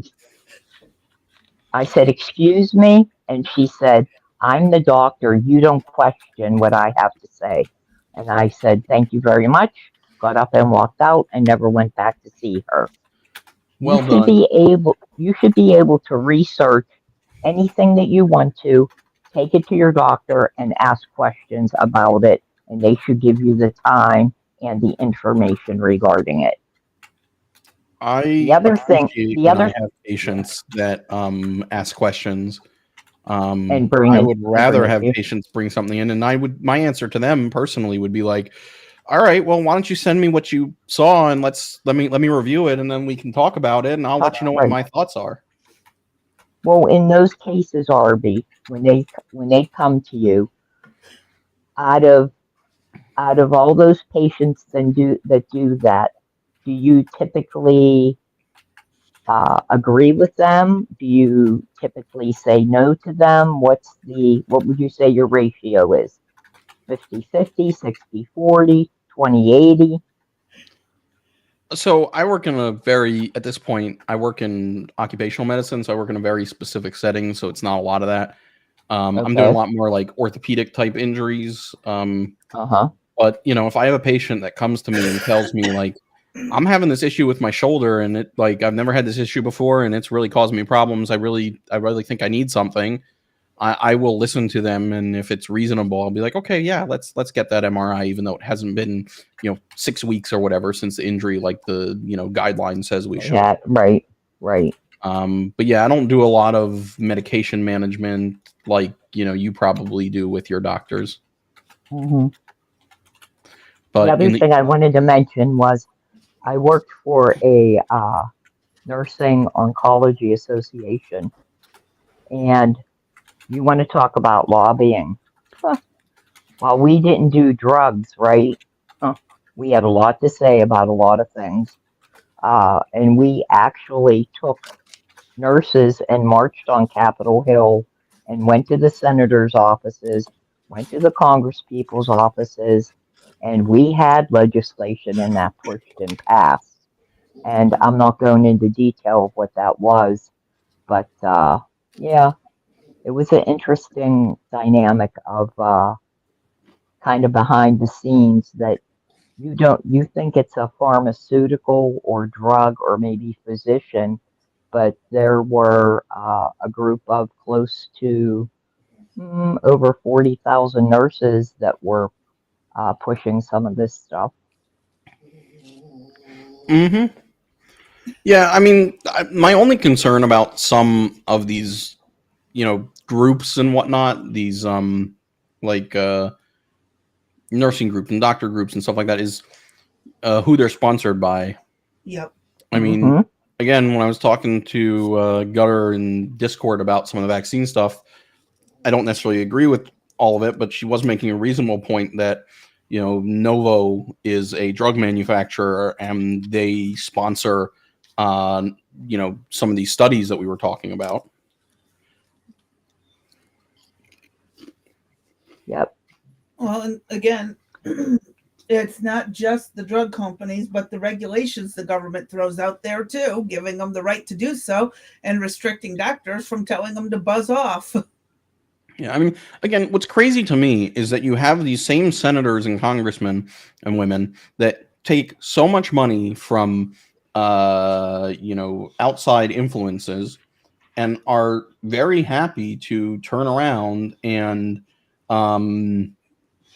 go, okay, well, RFK or Pete Hegseth or whoever else it may be, you're not going to take money from the outside Yeah, that's sources, or funny. you're not Right. going to work for industry for Right. 5 years For or 10 whatever. years.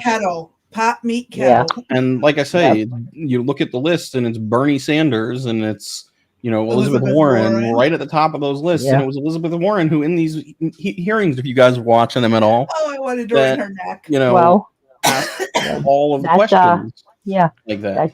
supposedly Jasmine Crockett, who was what, at 127,000 or 180, she's worth 6 point something now.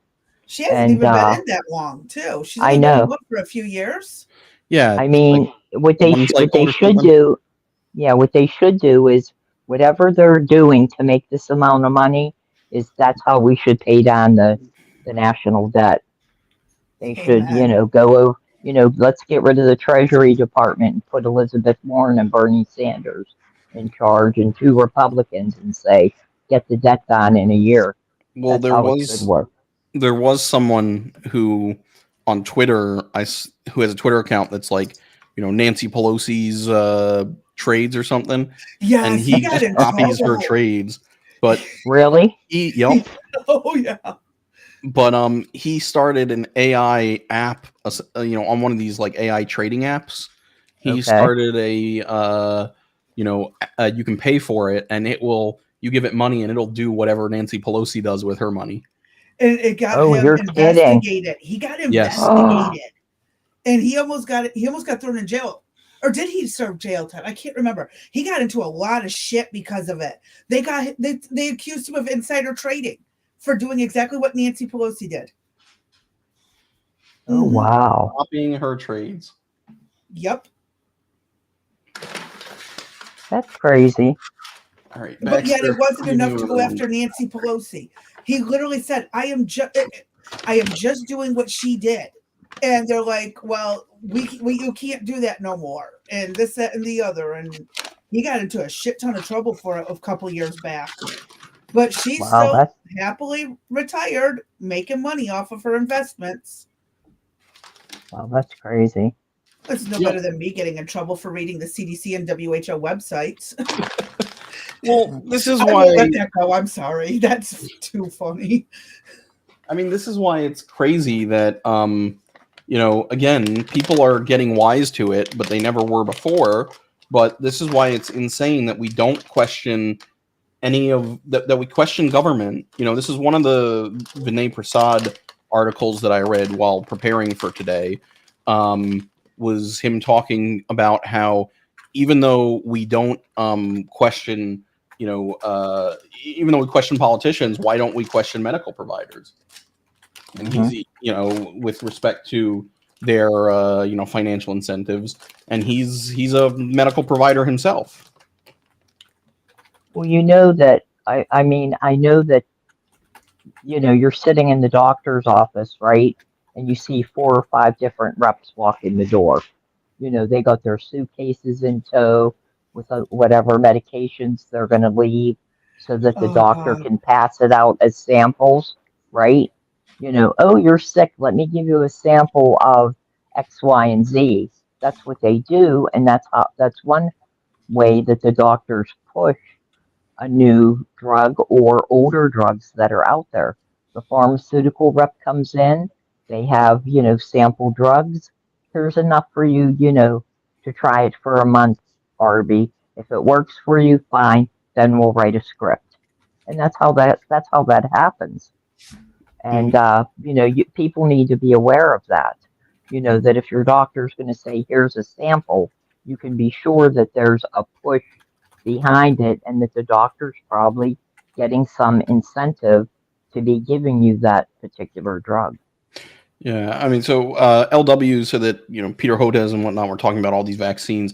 A lot of this stuff is just redoing or reusing things we already have. Yeah, So, that's what I was thinking about typing. A lot of them are like, talking would be easier. hey, instead of taking, 6 vaccine doses or whatever, we're just going to combine them all into one, and then you'll get one vaccine that has 6 things in it, which I'm not a big fan of either, because again, like then I was saying, you're allergic to.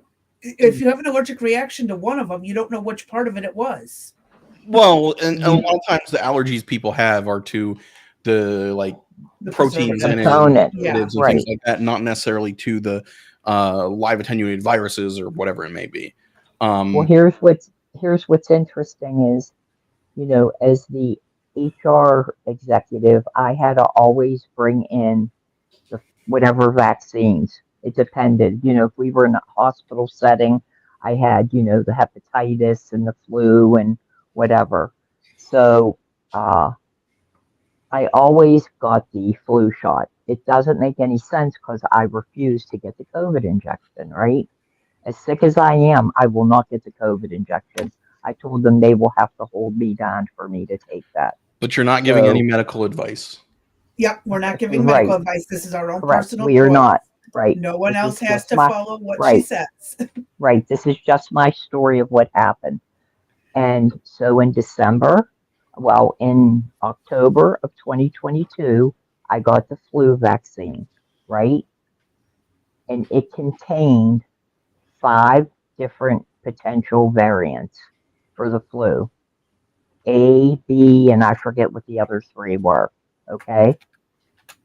When I went into the coma with pneumonia, I had type A pneumonia, and I had never had pneumonia before in my life. And my query was, did it have to do with the 5 different variants that I got in that one shot? So I don't know. I feel very weary of that. Let's combine everything into one. And I would rather do them all individually, to be quite honest with you. I mean, that's just a personal thing, just because I went through what I did. I had never had the flu before, and then all of a sudden I'm in a coma with it and I blame getting that injection. So I wanted to answer the question that Wanda asked. So no, doctors are not allowed to get money for handing out samples. What doctors can get money for, and I found a little graphic here, and I was talking about this way earlier, who knows when, but at some point during my long presentation. But doctors are not legally allowed to be paid directly by pharmaceutical companies to, do things or to prescribe things. But what they are able to do is they're able to get paid for running clinical trials. They're able to get paid grants for research. They're able to get paid to be on advisory boards and have membership on pharmaceutical company boards. They're able to be paid for going to meetings. They're able to be paid speaking fees. They're able to be paid consulting fees, and they're able to get travel expenses and vacations and things paid for.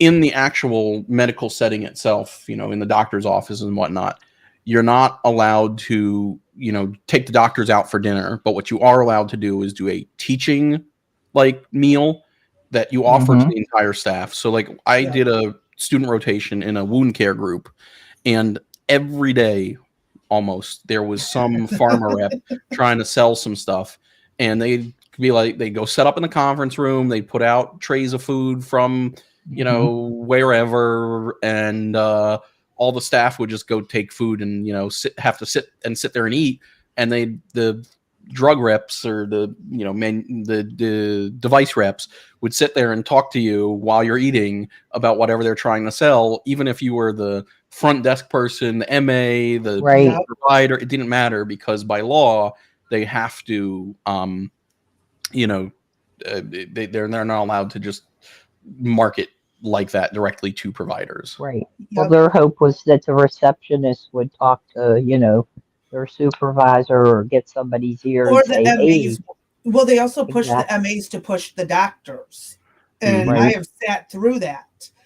And it's one of those issues that I was not comfortable with some of the things the drug reps were pushing. And I told the bosses flat out, there is no way in frickin' God's green earth I'm going to participate in this, because it could kill a patient.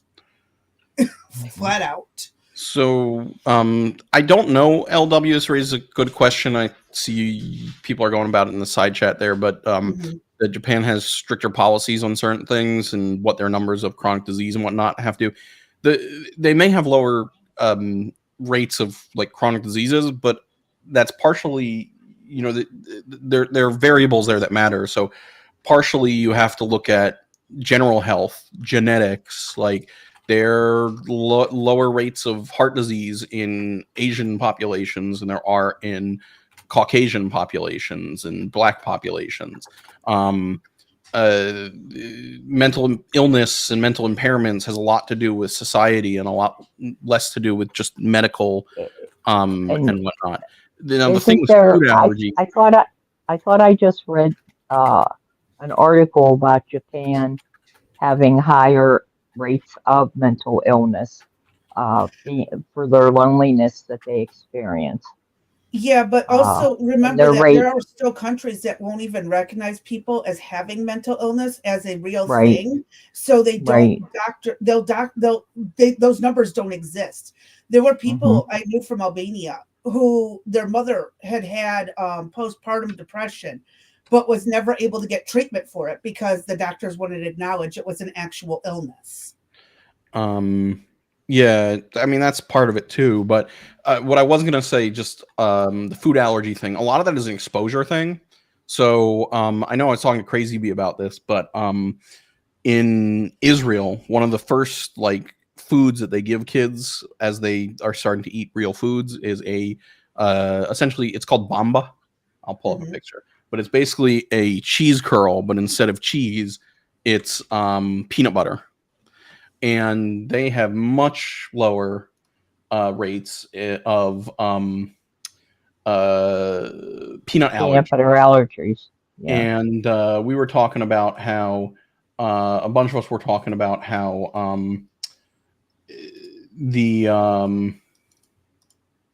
growing up in the millennial generation and before, kids didn't have as high rates of peanut allergies, and there were peanuts in the schools and whatnot, but now everybody's freaking out about it.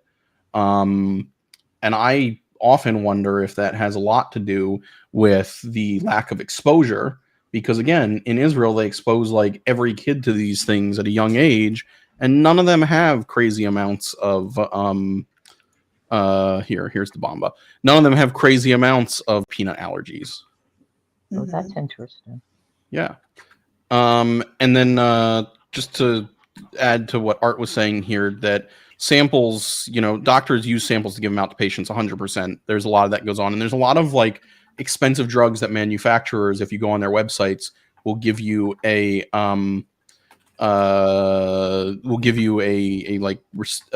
coupon to get it at a much cheaper rate than paying the full price. So that's another. But with that, a lot of those companies, if you are on Medicare or you have private insurance, they will not allow you to take the coupon. So you still have to pay full price. Yeah, look, but there's still a ton of programs that you can work with the manufacturers to practically get your medications for free. I had a patient every 6 months, never failed. We had to fill out for him to get his Cialis. Or no, it was every year. Every year, never failed. We had to go fill out the paperwork, send it all in for him, and he would get his prescription for free for the whole year. So there's a lot. To what Gutter asked here, it's not just what you answered in the side chat about doctors losing licenses. It again, this goes back to medical education, and medical education now is not like it was in the 50s and 60s and even 70s, where medical education was about teaching people to see people holistically, to critically analyze a situation and try and make the best decision with a patient for them. Now it's about a lot of medicine is what we refer to as CYA medicine, cover your ass. Because of the litigation that's crazy, everybody wants something to base their decision making on. And so the decision making is based on what a clinical guideline says, because when you go to court, if you get sued, you can protect yourself by saying, oh, I provide the standard of care, I followed the clinical guideline, I'm not doing anything out of the norm.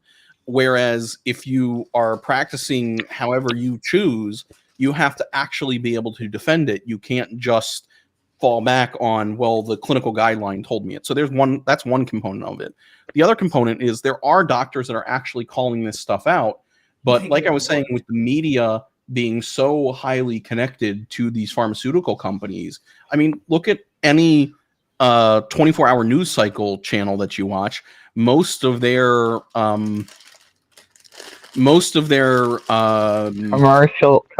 commercials are for drugs, because people are not doing anything, and so even if you have a provider or a doctor who's actively calling this stuff out, they don't get a lot of play. I mean, like I kept saying, a lot of the stuff that I brought up has been written heavily about by Vinay Prasad, who doesn't get put on TV, but has a pretty big Twitter following. I mean, Marty McCary is getting out there. This stuff is changing. And I don't agree, Gutter, that it's all about money, because there are a lot of providers who don't get money. Like, I've never gotten a cent from a pharmaceutical company. No, the vast majority of mid-levels that I work with have never gotten a cent from pharmaceutical companies. It's that people are not being trained to be critical thinkers. Like, I'm sorry, but that's really what it comes down to, is that in medical education, people are being taught to recognize a disease and then throw whatever the standard of care says to throw at it.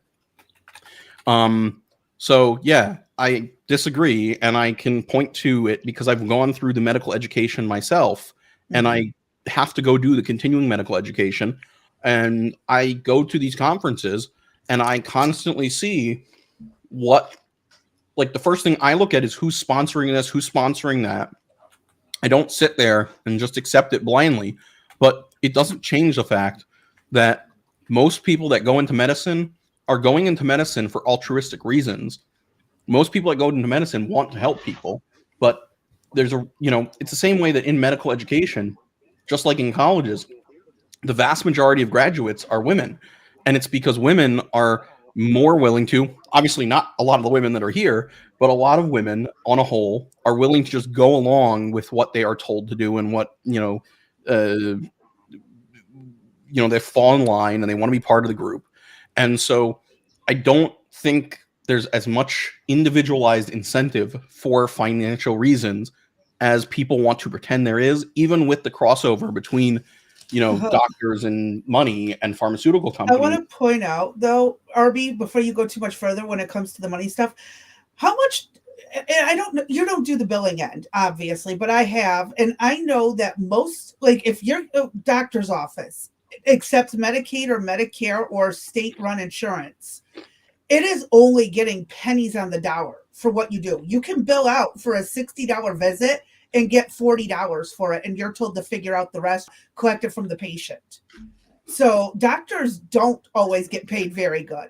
That's why you see doctors seeing 20 or 30 patients a day, because they don't get jack shit from the insurance companies or the pharmaceuticals. So Yeah, or I you're want to point that seeing out. I've done yeah, the insurance end. I've done the billing yeah, and coding. I have or seen how shitty doctors get paid you're And seeing doctors not accept the Medicare or Medicaid because programs. of that. Because of that. Correct. Right. yep.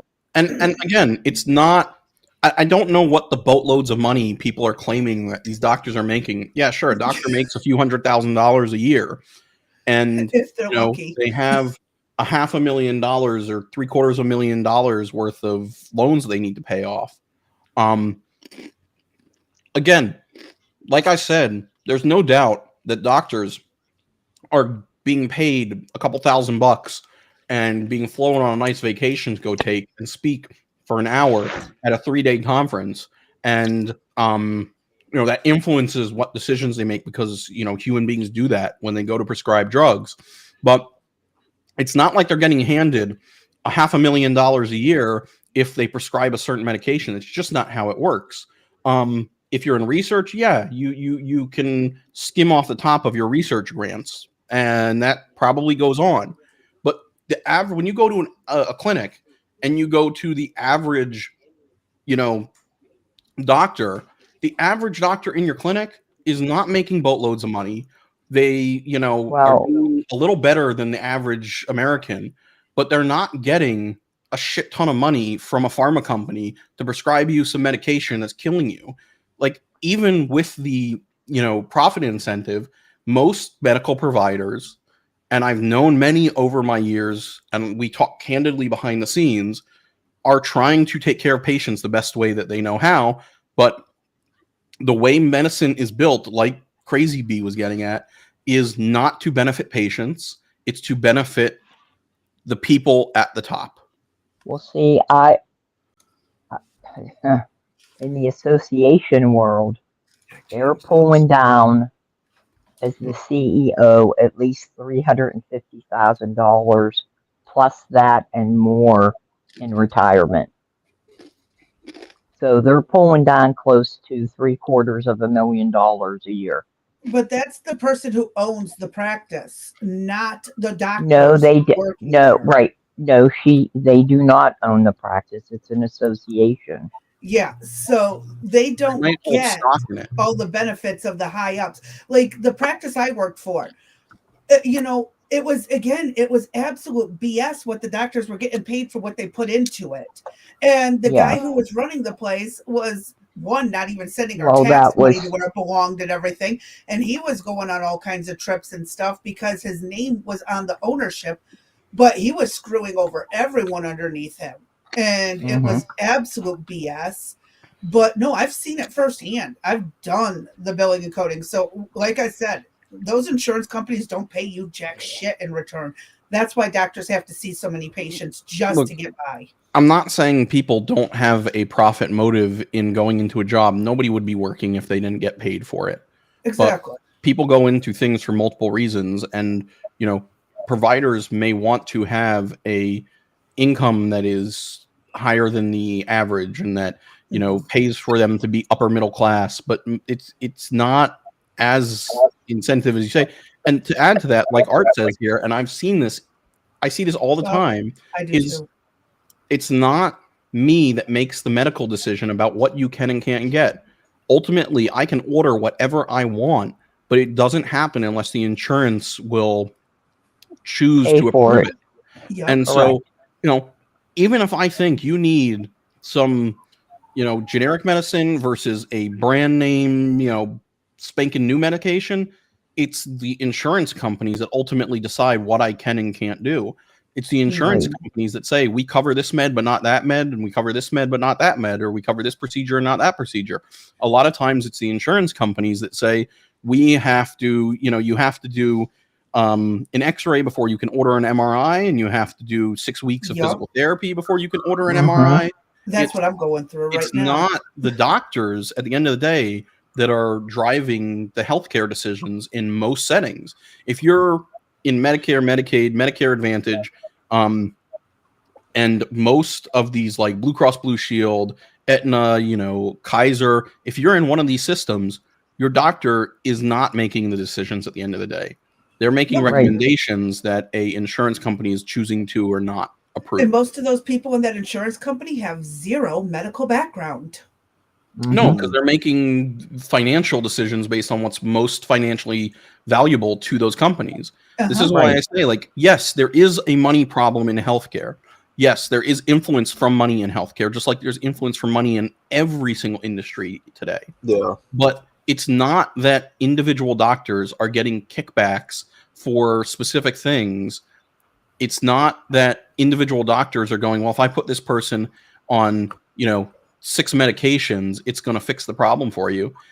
It is kind of what LW is saying here, where, they may have an incentive to put you on a brand new medication, but it's not because they're getting kickbacks. It's like I say, it's because they're being paid to go to the conference and they're getting these secondary financial gain incentives that keep it at the front of their mind, because we're all humans, and what you think about is what comes to mind when you prescribe.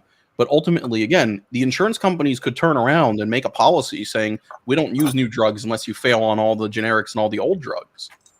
Right. And again, there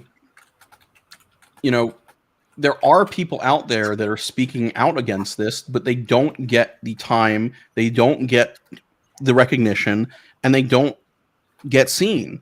Again, nobody here knows who Vinay Prasad is, only because I mentioned his name 6 times. But I know who he is because I'm trying to find these people in my, practice, in my approach to how we, do medicine, and how we understand medicine. But again, you have to be accurate about what your criticisms are. If your criticisms are that the financial incentive in medicine is what's causing the problem, then say that. But to rage against medical professionals because you say that there's a financial incentive directly for them is not entirely true, or even true in the way that you're implying it. Yeah. Welcome, Outlaw. Sorry. Yeah. No, you have to be able to, if you're going to make that claim, you have to bring the receipt.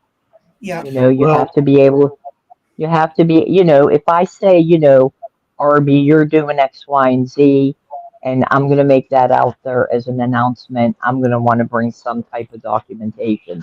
Oh, look here. He did take, he went on these trips and he gained financially using the system. He only makes $12.50 an hour, but somehow he's worth $10 million. Go explain that kind of thing. I do think it's reasonable to ask those questions. In my opinion, if we're going to say we've got a multi-billion-dollar pharmaceutical industry that the FDA signs off on, or however it works every year, they intentionally put stuff in your foods and whatnot to keep people sick, then there is a certain level of awareness that they are intentionally putting harmful chemicals in a lot of this stuff and trying to treat people knowing the contrary of what it probably would actually take, I would think, to get around it, skirt around it. But yeah, we've got a lot of people that are probably compromising the fact of what makes money and what does this, that, and the third. Of course, I'm not in the industry, but this is just my personal thoughts on it. What do you think?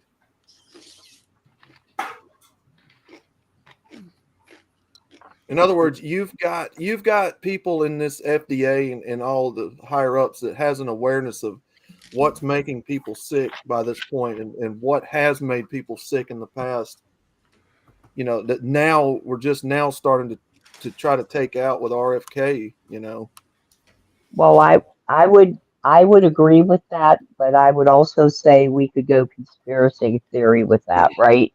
With Bill Gates, with the WEF, and what WHO, all of them, what they want to do, right? We could go down. That would be another path to, as another story to take a look at. What factions do they have? We're going to be eating bugs and we're going to be happy. Right now there's all this plant-based food that they're doing that I'm not quite sure what it's made out of, but I know that when you go into our grocery stores, you need to look to see what type of ground beef you're buying because they literally have this plant-based meat sitting Yes. right up against the regular ground beef. Well, that's And why I choose to go to the butchers or I go hit up the Amish. right, Like, hey, can I buy half a cow from you? right. Yeah. Where, you go into the store and you're in a hurry and you just grab a pack of ground meat and you get home and you're like, what the hell is this? And you Well, don't know most what it chicken is, nuggets and chicken tenders that we're giving our kids are filled with right? sawdust. It's a mixture of Yeah. sawdust and actual chicken. I mean, there's that. So that would be a story I think that I would want to do, that I'd want real specific examples on and not people just making claims. We know for sure that Bill Gates made comments.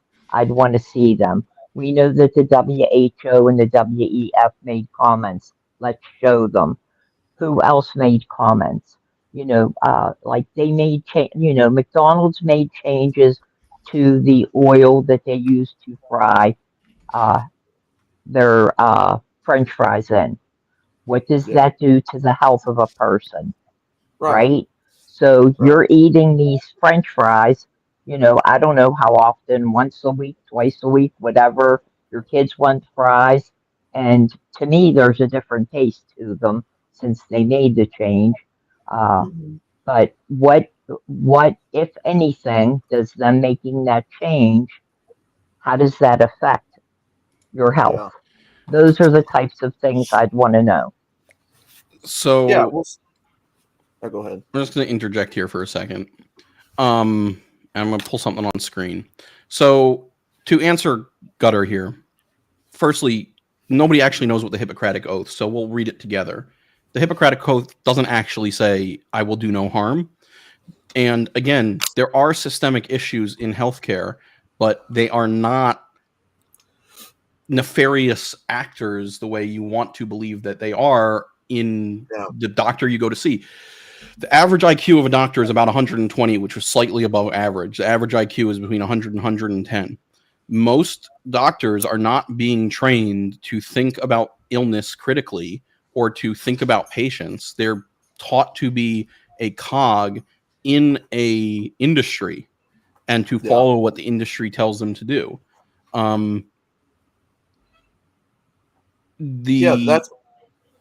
Sorry, go ahead.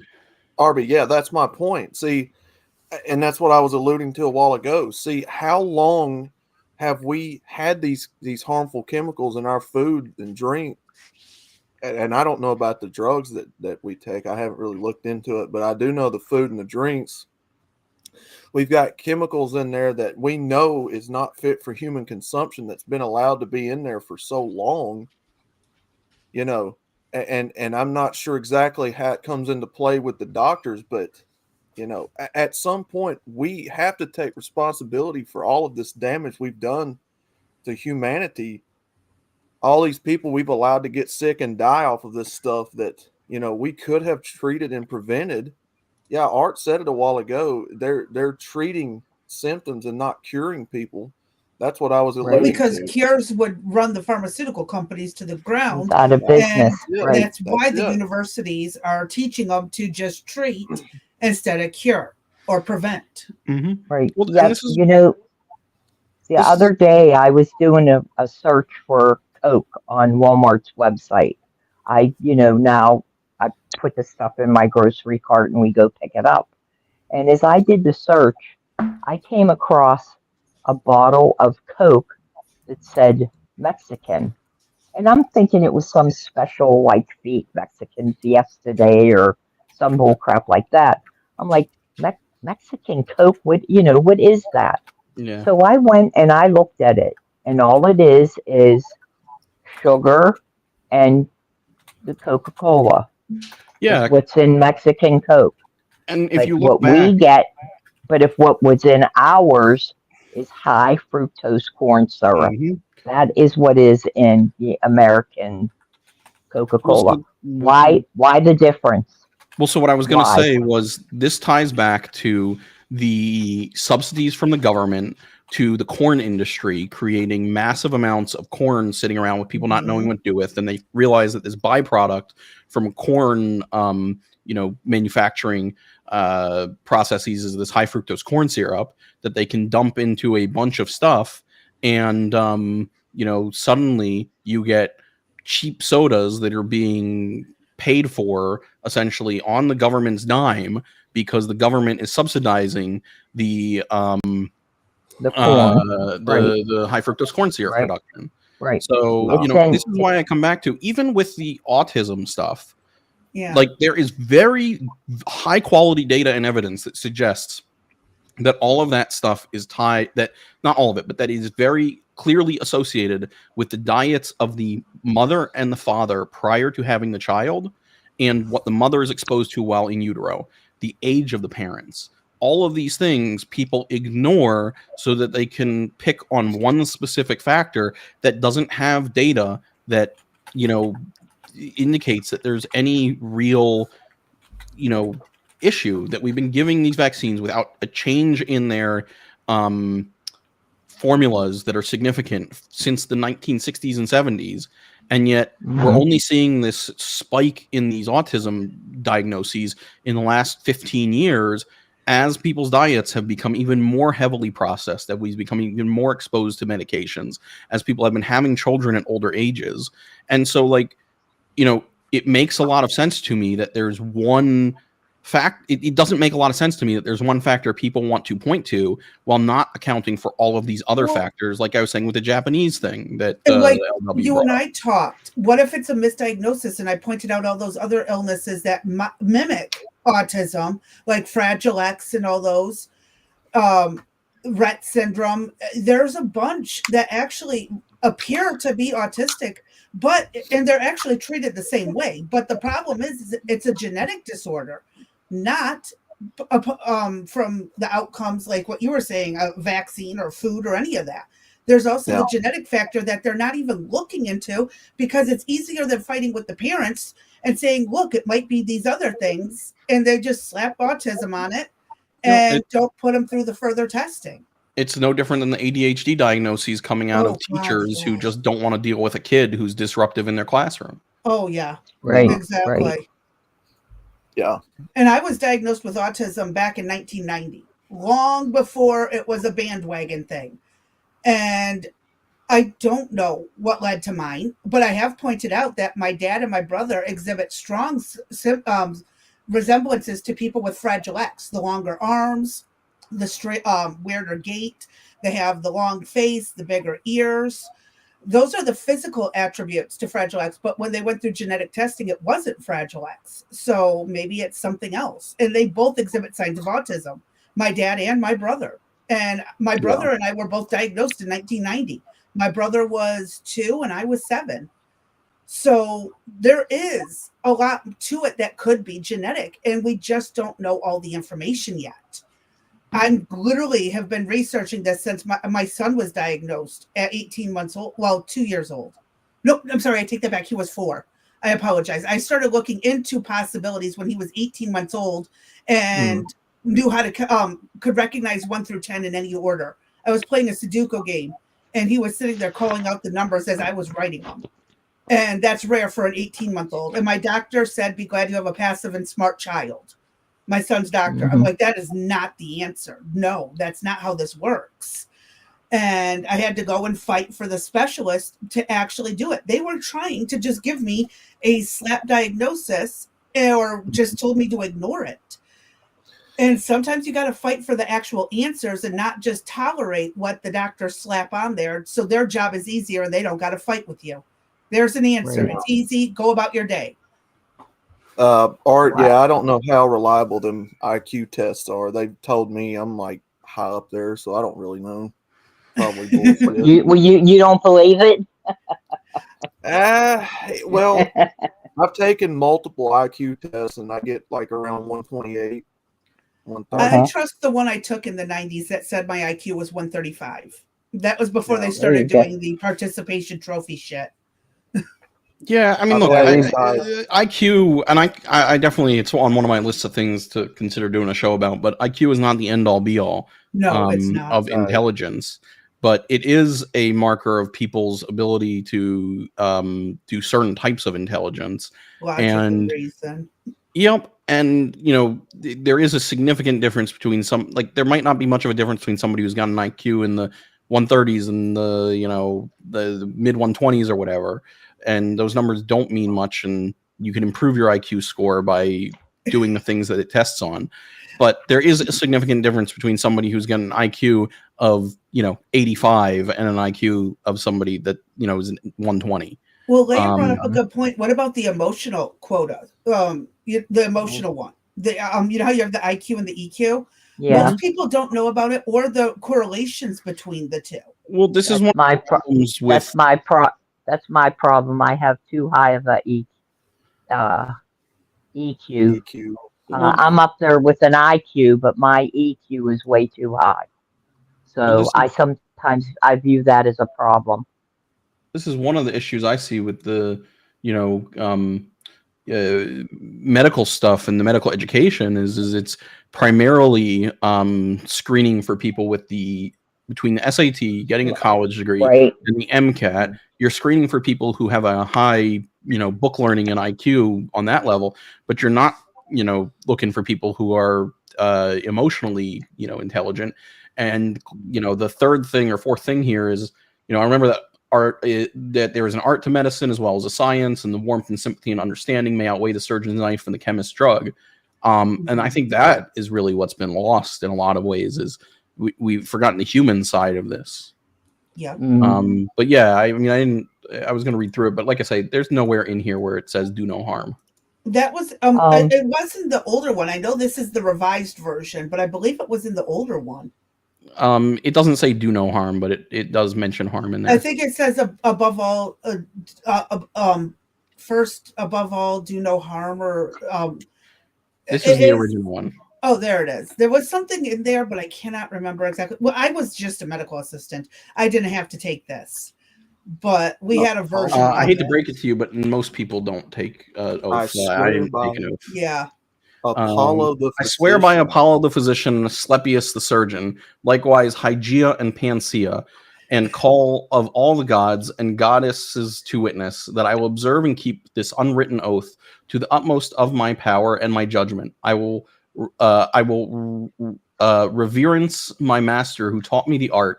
Equally with my parents, will I allow him things necessary for his support, and will consider his sons as brothers. I will teach them my art without reward or agreement, and I will impart all my acquirement, instructions, and whatever I know to my master's children as to my own, and likewise all my pupils who shall bind and tie themselves with the professional oath, but to none else. With regards to healing the sick, I will devise an order for the best diet according to my judgment and means, and I will take care that they suffer no hurt or damage. Okay, no hurt. Sorry, not no harm. But that's a misinterpretation of what the point it's trying to make is the whole, I will do no harm. This is the modern version of it. That's from like ancient Greece. But it was rewritten in 1964, and this is the modern version. I swear to fulfill to the best of my ability and judgment this covenant. I will respect the hard-won scientific gains of those physicians in whose steps I walk, and gladly share such knowledge as is mine with those who are to follow. I will apply for the benefit of the sick all measures that are required, avoiding the twin traps of overtreatment and therapeutic nihilism. And again, I will say, I think that medicine has lost this in the past 20, 30 years. I will remember that there's an art to science, art to medicine as well as science, and that warmth, sympathy, and understanding may outweigh the surgeon's knife or chemist's drug. I will not be ashamed to say I know not, nor will I fail to call in my colleagues when the skill of another are needed for a patient's recovery. I will respect the privacy of my patients, for their problems are not disclosed to me that the world may know. Most especially must I tread with care in matters of life and death. If it is given me to save a life, all thanks. But it may also be within my power to take a life. This awesome responsibility must be faced with great humbleness and awareness of my own frailty. Above all, I must not play God. Now, here's a question for you, Arby, and to any doctors out there listening. At what point does keeping their illnesses quiet become harmful to other people? Well, in other words, if you've got a patient that's, say, got maybe a virus that could spread to other people, that's very dire, that other people know they've got it, at what point does it become a moral issue where you have to break this oath and be like, okay, we've got a problem here, we got to tell other people what's going on? Well, for example, you have a duty to report a HIV positive patient to the state health boards so that they can make sure that the person is not infecting other people. And there are ways to report things de-identified. I mean, that's this case about this guy, Ethan Hyam from down in Texas, where Texas law outlawed gender care for minors, and the Texas Children's was continuing to do it.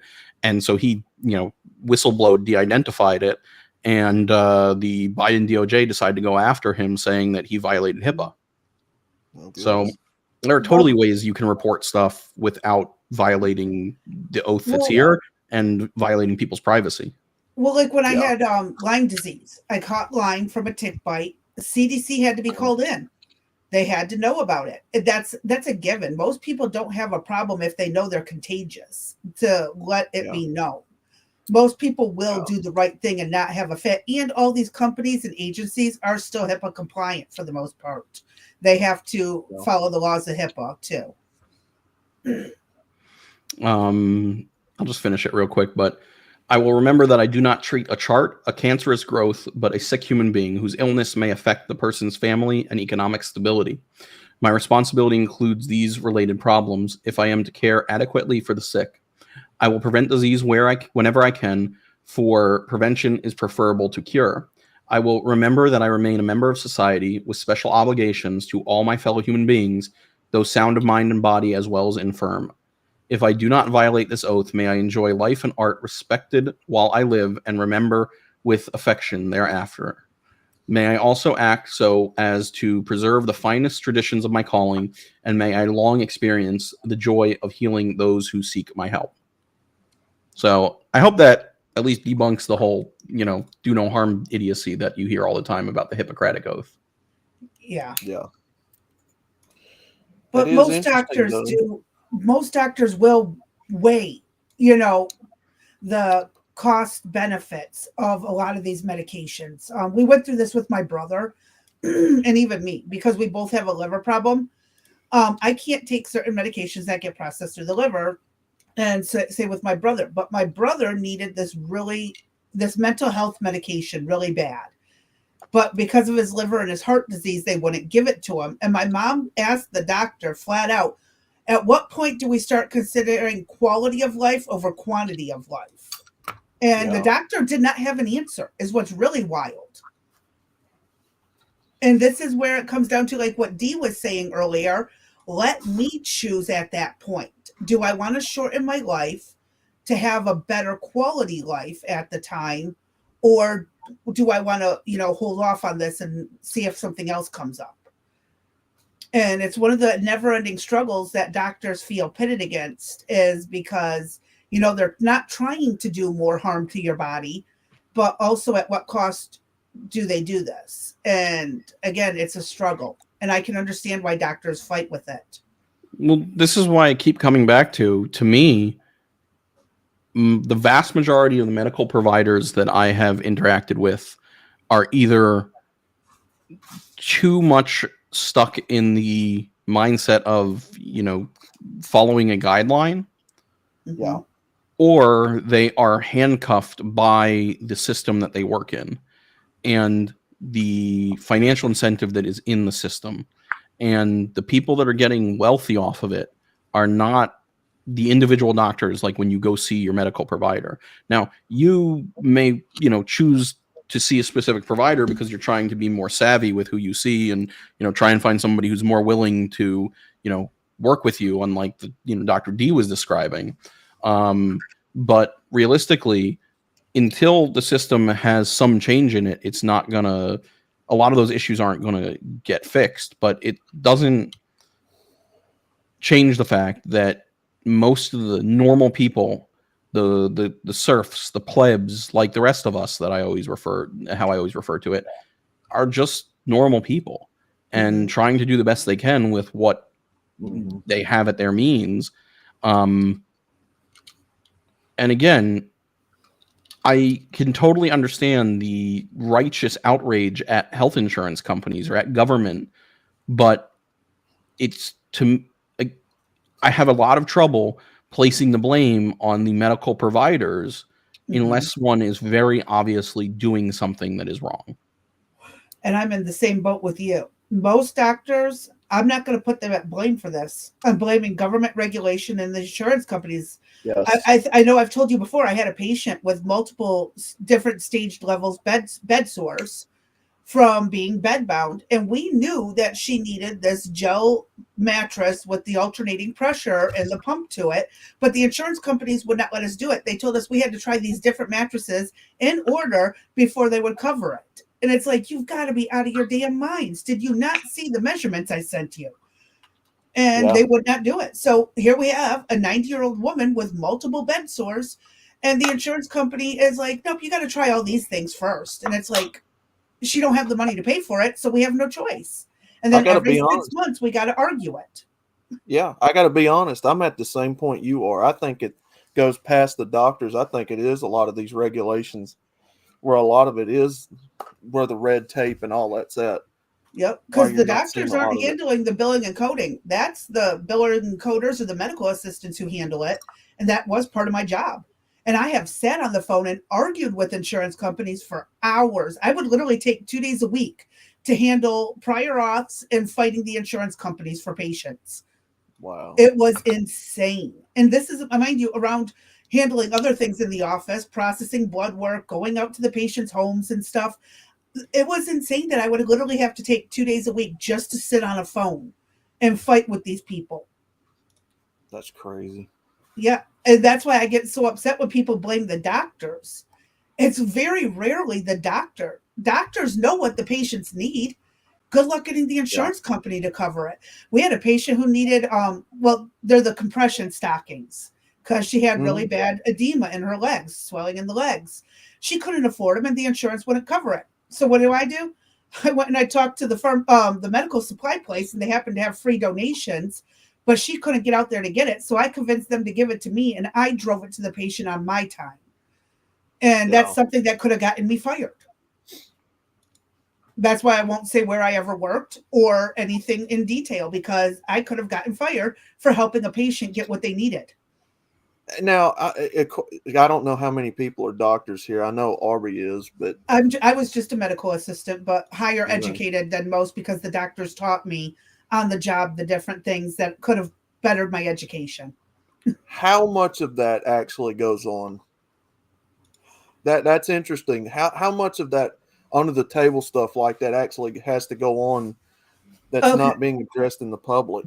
In my entire time working in medicine and being alive, I have only met one doctor who got in trouble for writing pain prescriptions in return for adult favors from his female patients. And that was the only person I know who got in trouble in all the years I've worked. And I don't know about you, Arby. Have you known any doctors? No, but I've known of a lot of nurses that have been fired for stealing meds from the, PIC system. Stealing pain meds and stuff like that. Or not wasting them properly. I've seen a bunch of that. I've seen a bunch of MAs get fired for trying to hook up with patients. Oh God. Are they really that stupid? Whatever, not my business. Again,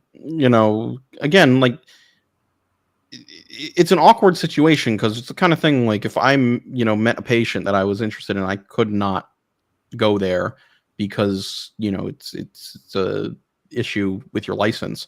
But if a patient met me that was interested in me and asked me out, in theory, technically you could go there, but it's difficult. So it's kind of like the don't dip your pen in the company ink type thing, huh? Yeah, I mean, I know somebody who they met their spouse. He was a patient at the clinic, and he met her there and just kept harassing her, and finally she agreed to go out with him after a few years. Yeah. But it was after their patient provider relationship had ended. But yeah, I mean, it opens a lot of can of worms, and there are a lot of situations in which people can just make a anonymous complaint against your license, and that can completely impact your ability to work for years on end while you get investigations and things like that. I had to stop going to a patient's house because he started calling the office just to hear me work on the phone. They literally had to stop sending me to his house because he was practically stalking me. If he wasn't bedbound, he would have come by the office. So, it happens. There's some weird shit that happens, but we all have to protect ourselves somehow. And again, not doing stupid shit like stealing the medications or instigating certain things. You can save yourself a lot of headache if you just do things right.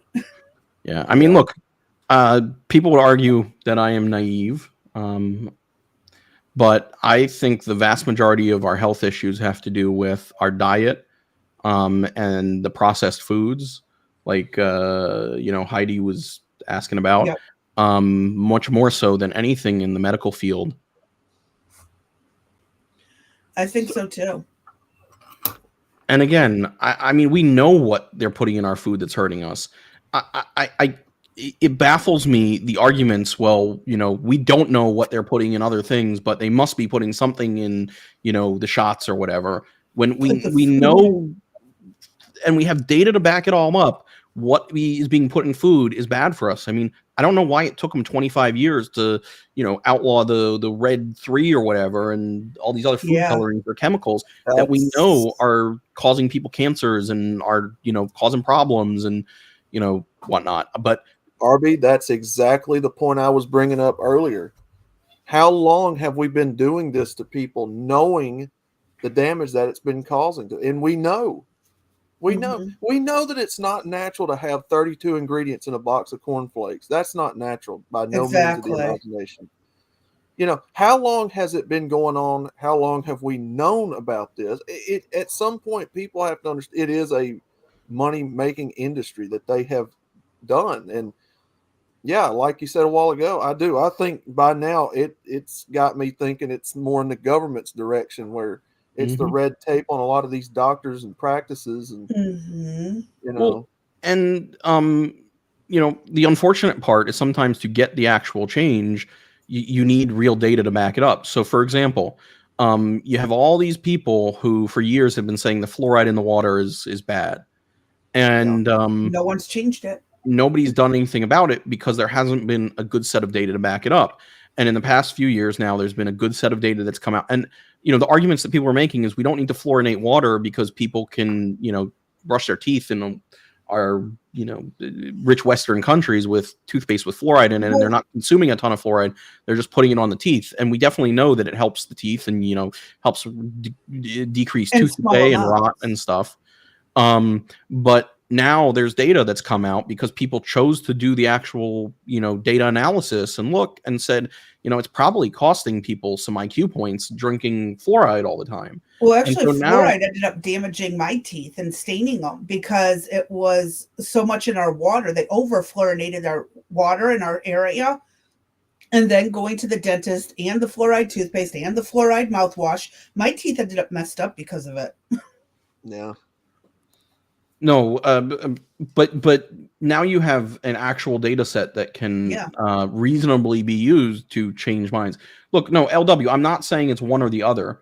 I agree with you that pharma is pushing drugs too much and that diet is a problem, and that there's serious impacts to our population. What I'm talking about is maybe I'm open to being wrong about this, but what I see going on is that we're being made sick, fat, and half dead by our diets.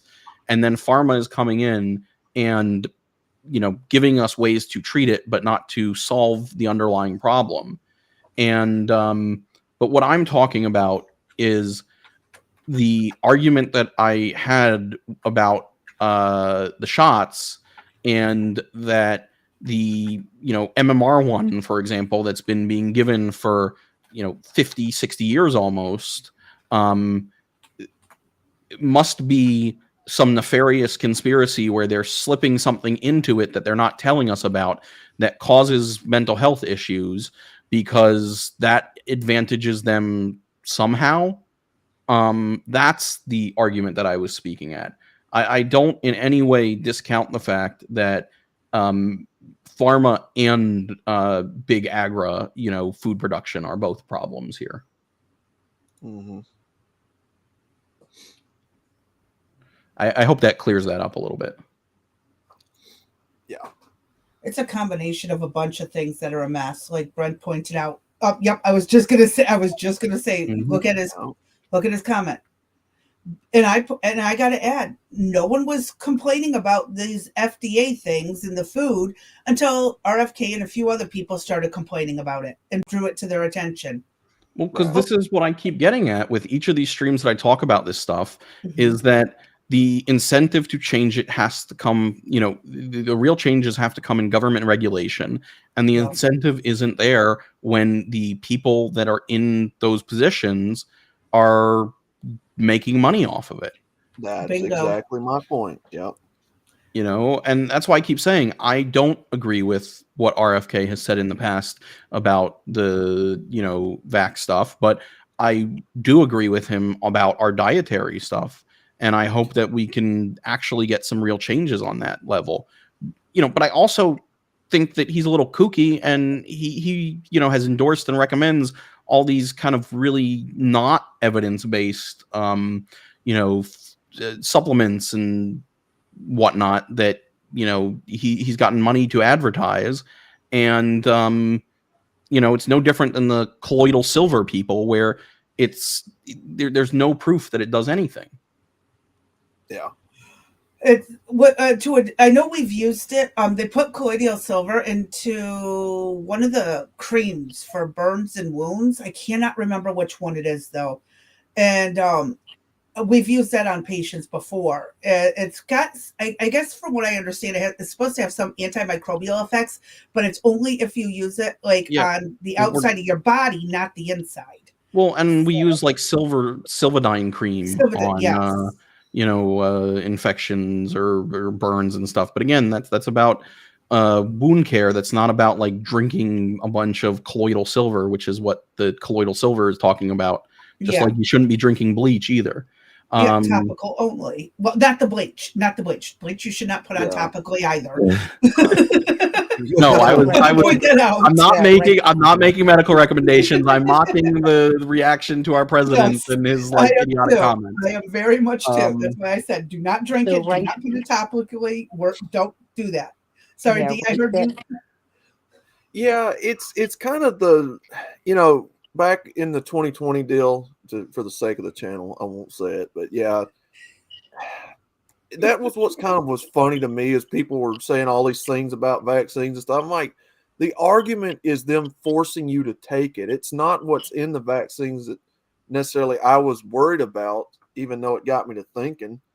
But it's the forcing of people to choose their job over, doing this. If you were being forced to take it and whatnot, I'm like, no, that's not okay under any setting. But, you had people fear mongering, come on, you got to take it, help me, whatever. Hold on, Dee, do you want to try talking, see if your mic was working? Can you hear me? Yes, ma'am. Now we can. Now you can. So there was me yapping the whole time, and I'm talking to frickin' nobody. That's the story of my frickin' life.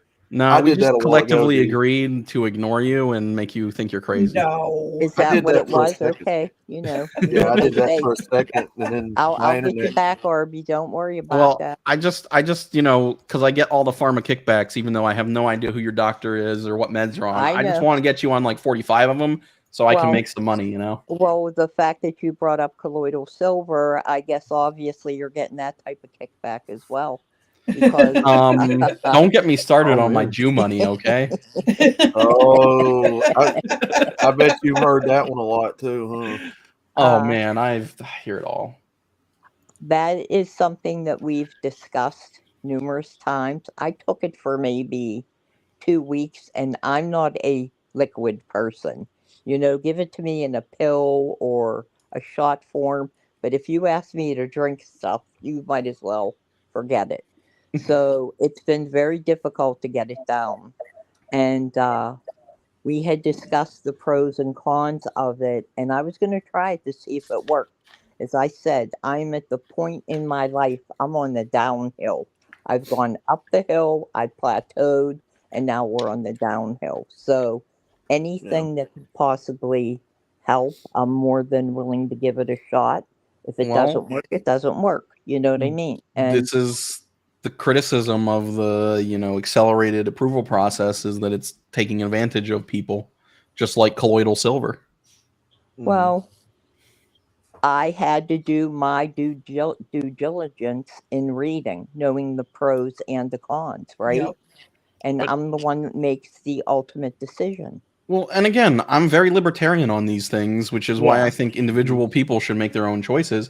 And to Right. get to what I had highlighted that LW had said, this comment about, The dosage and people schedule. being scared of the vaccine schedule. Again, I am in big agreement that the vaccine schedule is a little overdone, in my personal opinion. They need to And revisit again, it. there are certain vaccines that make no sense to me. I mean, I don't see why we're giving a hepatitis B vaccine to, little kids. Right. It's unneeded. It's unnecessary in my mind. But I do get why we're giving a polio vaccine. And again, I have seen no evidence that would suggest to me that there's a problem with the MMR vaccine. And I think that, like the video I posted earlier today that you had posted, Crazy B, I think it's a good succinct video giving the points on both sides about that vaccine and why there's value in, vaccinating your kids for measles, mumps, and rubella. We had actually, so we have a new baby that's due in the next 4 weeks. I think he's coming in 2 weeks, to be honest. Same but this here. baby, this baby's go around. They're going to wait 6 months before they give the baby any shots. They're not saying that they're against them, but they want him to build up natural immunity on his own. And so they're going to wait. And, I have to abide by they're the parents. I can only give them Are my they, out of 2 cents. curiosity, are they planning to breastfeed the baby? She is, yeah. Well, then that 6 months you're being covered by your mother's breast milk. Like, that's the point of breastfeeding.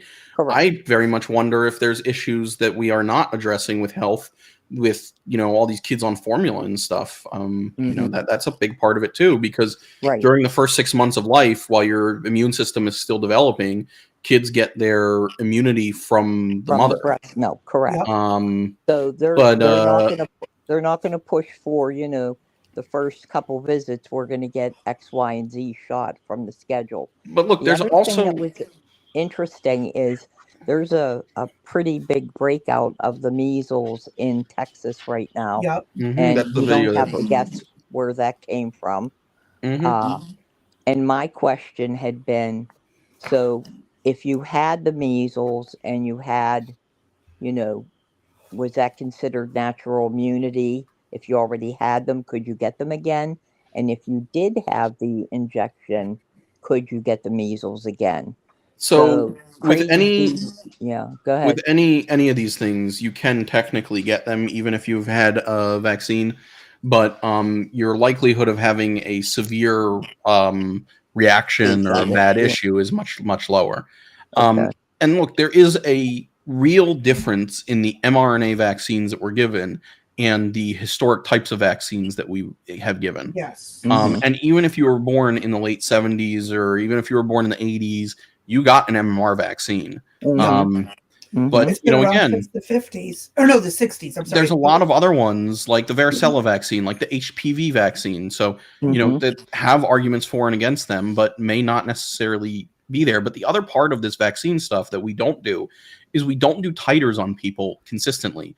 We know that with the MMR, something like 93% of people have immunity after a single dose of the vaccine. They But the don't need a second CDC, dose. just Mhm. scheduled it as, everybody should get 2 doses because, that way you get 97 to 98% of the population vaccinated Right. with that second dose. Well, why are we not saying, hey, as a parent, we recommend this vaccine, but you can probably get away with 1, dose of it.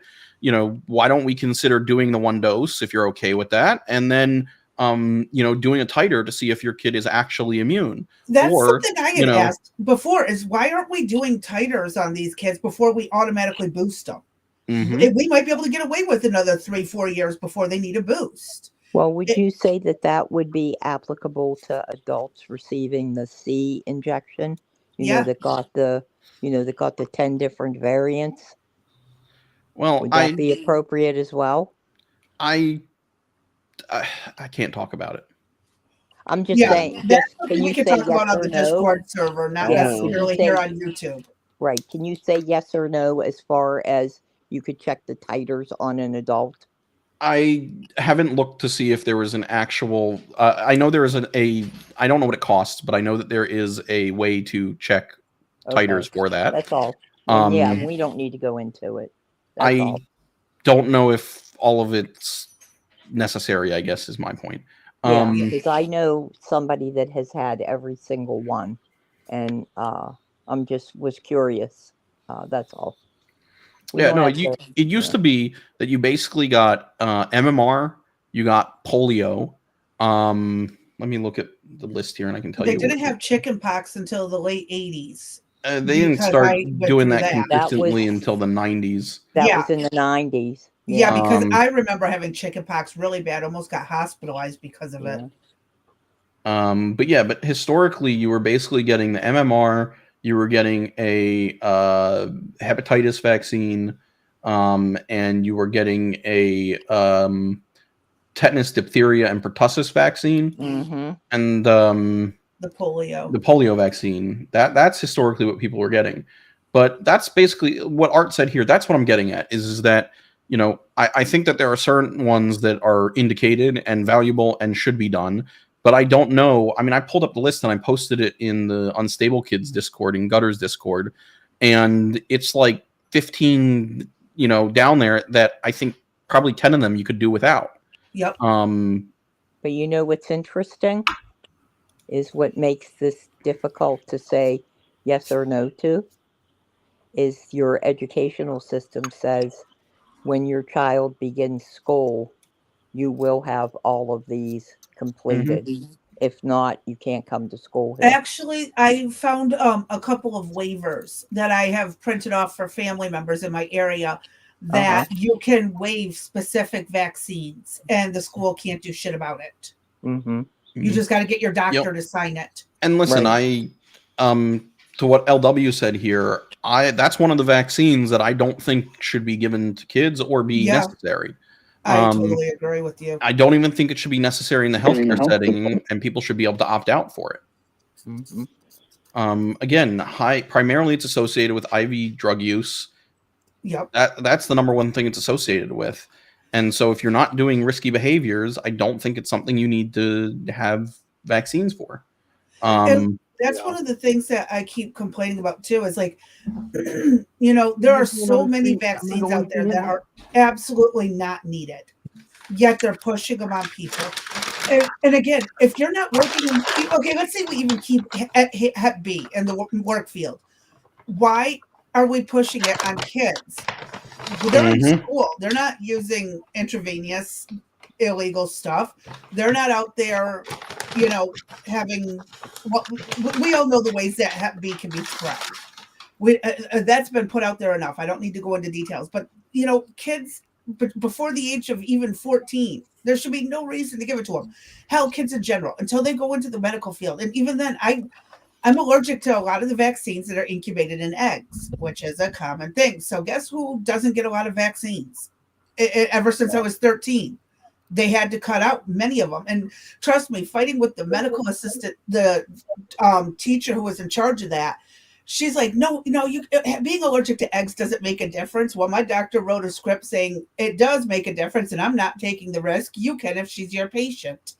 And the teacher was pissed. But you can opt out of these. You don't have to get your kids Again, there is legal ways. I'm not giving medical advice. I'm telling you to talk to your doctor, and there is paperwork out there that you can take to your doctor and say, I would like to opt out.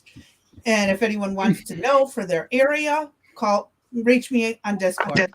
Well, and to just build real quickly off of what Heidi said here, not to share people's medical information, but if you are one of these people who does not build immunity, that's the value of herd immunity, but that's going away as people don't vaccinate.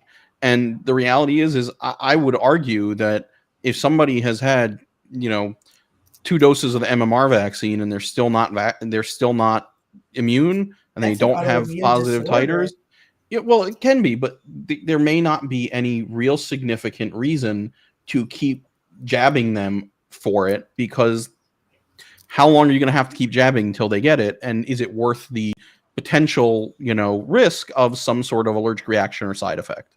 Yeah. And I'm not talking about Heidi and whatever, just in general becoming, getting a mental health issue. I'm talking about allergic reactions. I'm talking about injection site reactions. That's the type of thing I mean. Yes. And I've even had anaphylactic reactions to certain injections and stuff. So, yeah. So let me see if I pieced it together correctly. So the higher ups over your industry making the red tape decisions for you guys and gals that do this are basically people that are out of touch, unlike you guys, with the money. Is that what I'm gathering? Yeah, I think there's a lot of that goes on, that the kind of drivers of decision making in healthcare are financial people that do have a profit incentive, as compared to the medical people who, even though the oath doesn't say, do no harm, their primary motivation is taking care of patients. So I mean, it's not. You guys are on the ground level seeing all this, and they're not, apparently, from the sounds of it, but they've got the money to make and the connections to make the decisions that go over you guys' heads. Mm-hmm. That's what it sounds like to me. Yeah, D, I don't know if you were just talking, but we just heard crackling. But yeah, I mean, and this is why I'm sympathetic to people who argue justifications for the healthcare CEO incident. I do think that insurance and those sides of things are much more at fault for where we're at with respect to the healthcare system than the medical providers. But what I really think at the end of the day is this comes down to government in every single one of these things that we talk about, regardless of if it's healthcare or food or military or, go down the list, I know, the outlaw, and the MGTOW stuff. All of this is the government overstepping and not representing the people, and instead trying to treat people as if they are owned by the government. It is. That's the real problem with all this stuff that we always talk about. This is what it comes back to me on every single issue, ultimately, is that we have a bunch of scumbags on some level as a whole in government who are self-aggrandizing, who, want to inside trade and, make money for themselves and have power. And we don't have anyone who's actually trying to work for us and protect us. And the people that can are handcuffed. Yep. That's it. I think that's exactly what it is. Yeah. And that's what I've been complaining about too. And I know Arby and I've gone and talked about this multiple times, and it's always the same conclusion. It's always government regulation. It is always coming back to that. And I can honestly say the one senator, though, I support, Rand Paul, he definitely pushes back when it comes to the medical topics.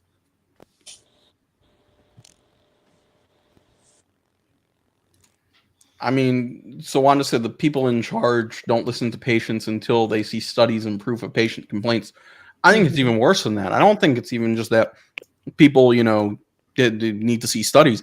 No, I think that they are happy to ignore studies, and as we pointed out, they will often, spend their own money to, create a study or to interpret a study in a way that benefits them. I mean, somebody, I don't remember, Dee was asking about the Vivek stuff, and what Vivek did with Axovant, was buy a Alzheimer's drug that failed in GSK's studies, that never made it past the stage 1 clinical trials, and he proceeded to go onto public stages and use his financial connections to push the drug as, it's going into new trials.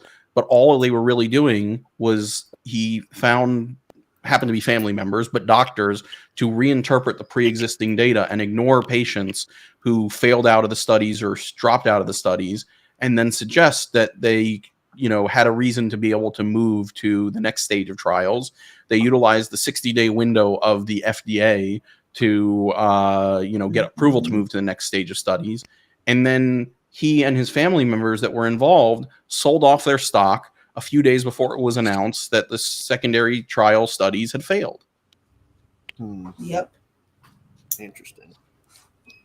And that's another problem, is the politicians that get if anyone's getting kickbacks, as has been thrown around, it's the damn politicians, not anyone else. And because what goes on is, I point out that in 25 years or whatever, Bernie Sanders has taken in millions and millions of dollars. Well, that doesn't go directly to him. It goes to his reelection campaigns, and that then gets. But then from there, it goes to family members, and it goes to friends, and it goes to when you make your wife's child or whatever. I don't know. I'm not saying he did this, but I'm just giving a generic example. But when your wife's children and stepchildren or whatever are the ones running your reelection campaign, and you're guaranteed reelection because you're the 20-year senator from wherever, congressman, senator, and you have a name value, and you're in the party, and they're going to send you money, then it's very easy to pay your family members who run your campaigns millions and millions of dollars that you're essentially skimming off the top, that it's not in your bank account, but you're benefiting from it. Or when you're in political office, to just turn around and very easily go and see that the U.S. government's going to put a contract into Tesla for vehicles, and then go buy a bunch of Tesla stock a few days before it announces, through your husband, who's your proxy, because you're not allowed to do stock trading. The Nancy Pelosi style. Exactly. I mean, but they all do it. I mean, look, Dan Crenshaw, there's allegations that he's done the same thing. And look, Trump, did his whole Trump coin thing. Like, that was some scammy bullshit too. Oh yeah. Everybody, like, it doesn't matter if you have an R, if you have a D, there is a lot of scum in politics. And that's what's driving all of this. Yes, there is. And people have just essentially buried their heads in the sand and ignored it. Yeah, follow the money. When I first started down the rabbit hole many years ago, that's what I was always told: follow the money. Yep. You want to find out why these things are corrupt and who's corrupting them, follow the money trail. Exactly. That's kind of what Dee and I were doing in our dive into the Ukraine situation. We went to look where all this funding's going, and holy crap, talk about a rabbit hole that leads to a rabbit hole. It's a honeycomb cavern of rabbit holes as to where all that the aid went to.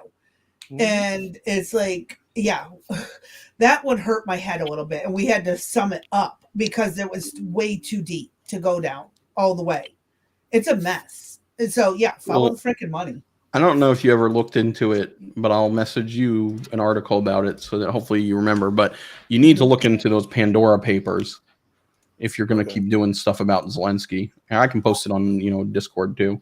Yeah, go ahead and do that for sure. Because that's right. You did send me that, and I haven't gotten into it yet. Because there's so much.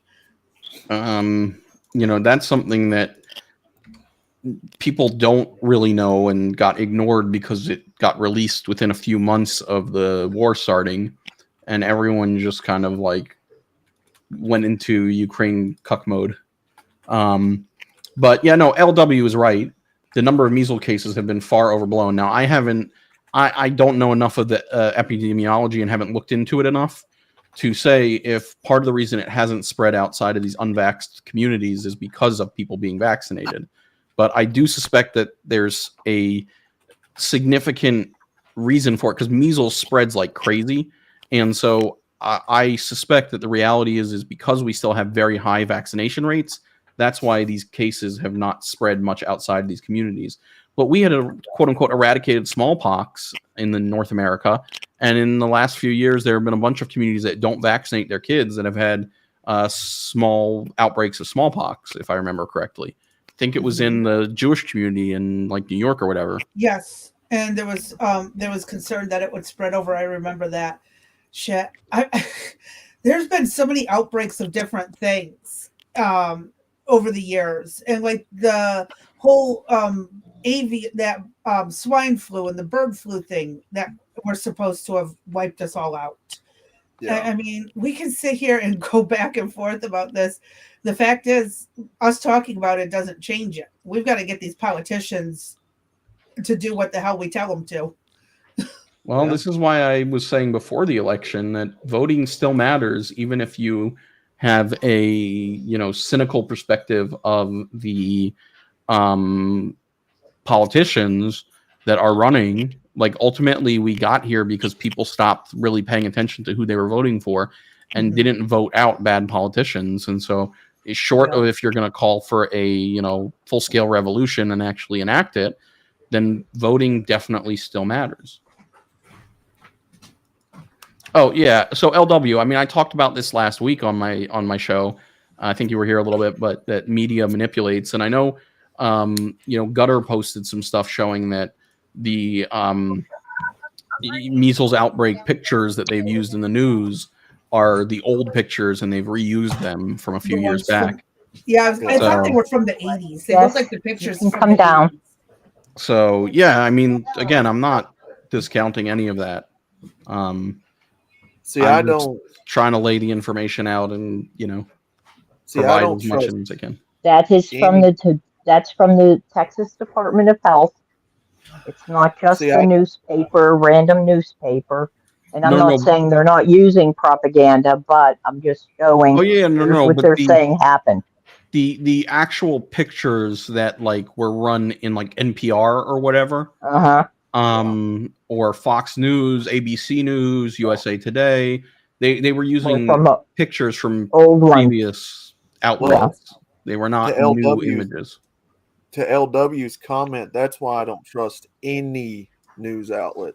Yep. I don't trust Fox. I don't trust Newsmax. I don't trust CNBC. None of them are worth listening to. CNN. They are all propaganda machines. And I've got an intro that I use on my streams all the time that shows multiple news stations saying the exact same thing verbatim, which means it's on a script. Yep. They're on a script. Yeah, it is. Yeah, it is. I hate to do this, but I got a dip, guys. So I will catch y'all next time. But my daughter's here got to wrap her knee. I have to leave as well. I've been going almost 4 hours, so I'm starting to run out of steam. So we're gonna have to get paid for this, Arby. Oh damn. I will send you some treasures from Baxter. In fact, I already sent Crazy Bee some treasures. So okay. If the box is a little smelly, it's not my fault. It's his fault. It's all right. I will funny. treasure the Baxter a smell. I will treasure the There Baxter. you go. No, there may be some All Baxter right. fur in there, but nah. I do. If anybody ever has a reason for me to send them stuff, though, I have been adding little potato guys and potato stickers to the packages. It goes up and taking Oh, that's pictures and cute. sharing them. Yeah, So- that's cute. All right. Thank Yeah. you. Y'all take care. Thank you for joining me. All right. Take care, everybody. Thank Have a you. good rest of your day. See ya. Yep. Bye. All right. I'm going to jump out too, brother. You Appreciate you. take care. I'll close everything out. Are you planning on streaming? Anybody planning on streaming anytime soon? You want to drop links or whatever? Feel free to share stuff out. But Probably yeah, not today. Yeah, probably not today. But but I will leave everybody with LW's last comment here, which I think kind of sums all this up. And I'll add to it a little bit. But the media is vile. A lot of the politicians are vile. We are constantly being manipulated by those in supposed positions of power that are our betters or whatever. And the solution still stands that you be a critical consumer of information and you form a set of moral values to guide you, like we've talked about the last few weeks. So y'all take care. It was nice chatting. Have a good afternoon. If people watch this on replay, drop a comment. And I hope to chat more with everybody. If anybody ever has a topic they want to tackle, even if it's something that I don't agree with, I am happy to look at any sources that they have, any information they want to review.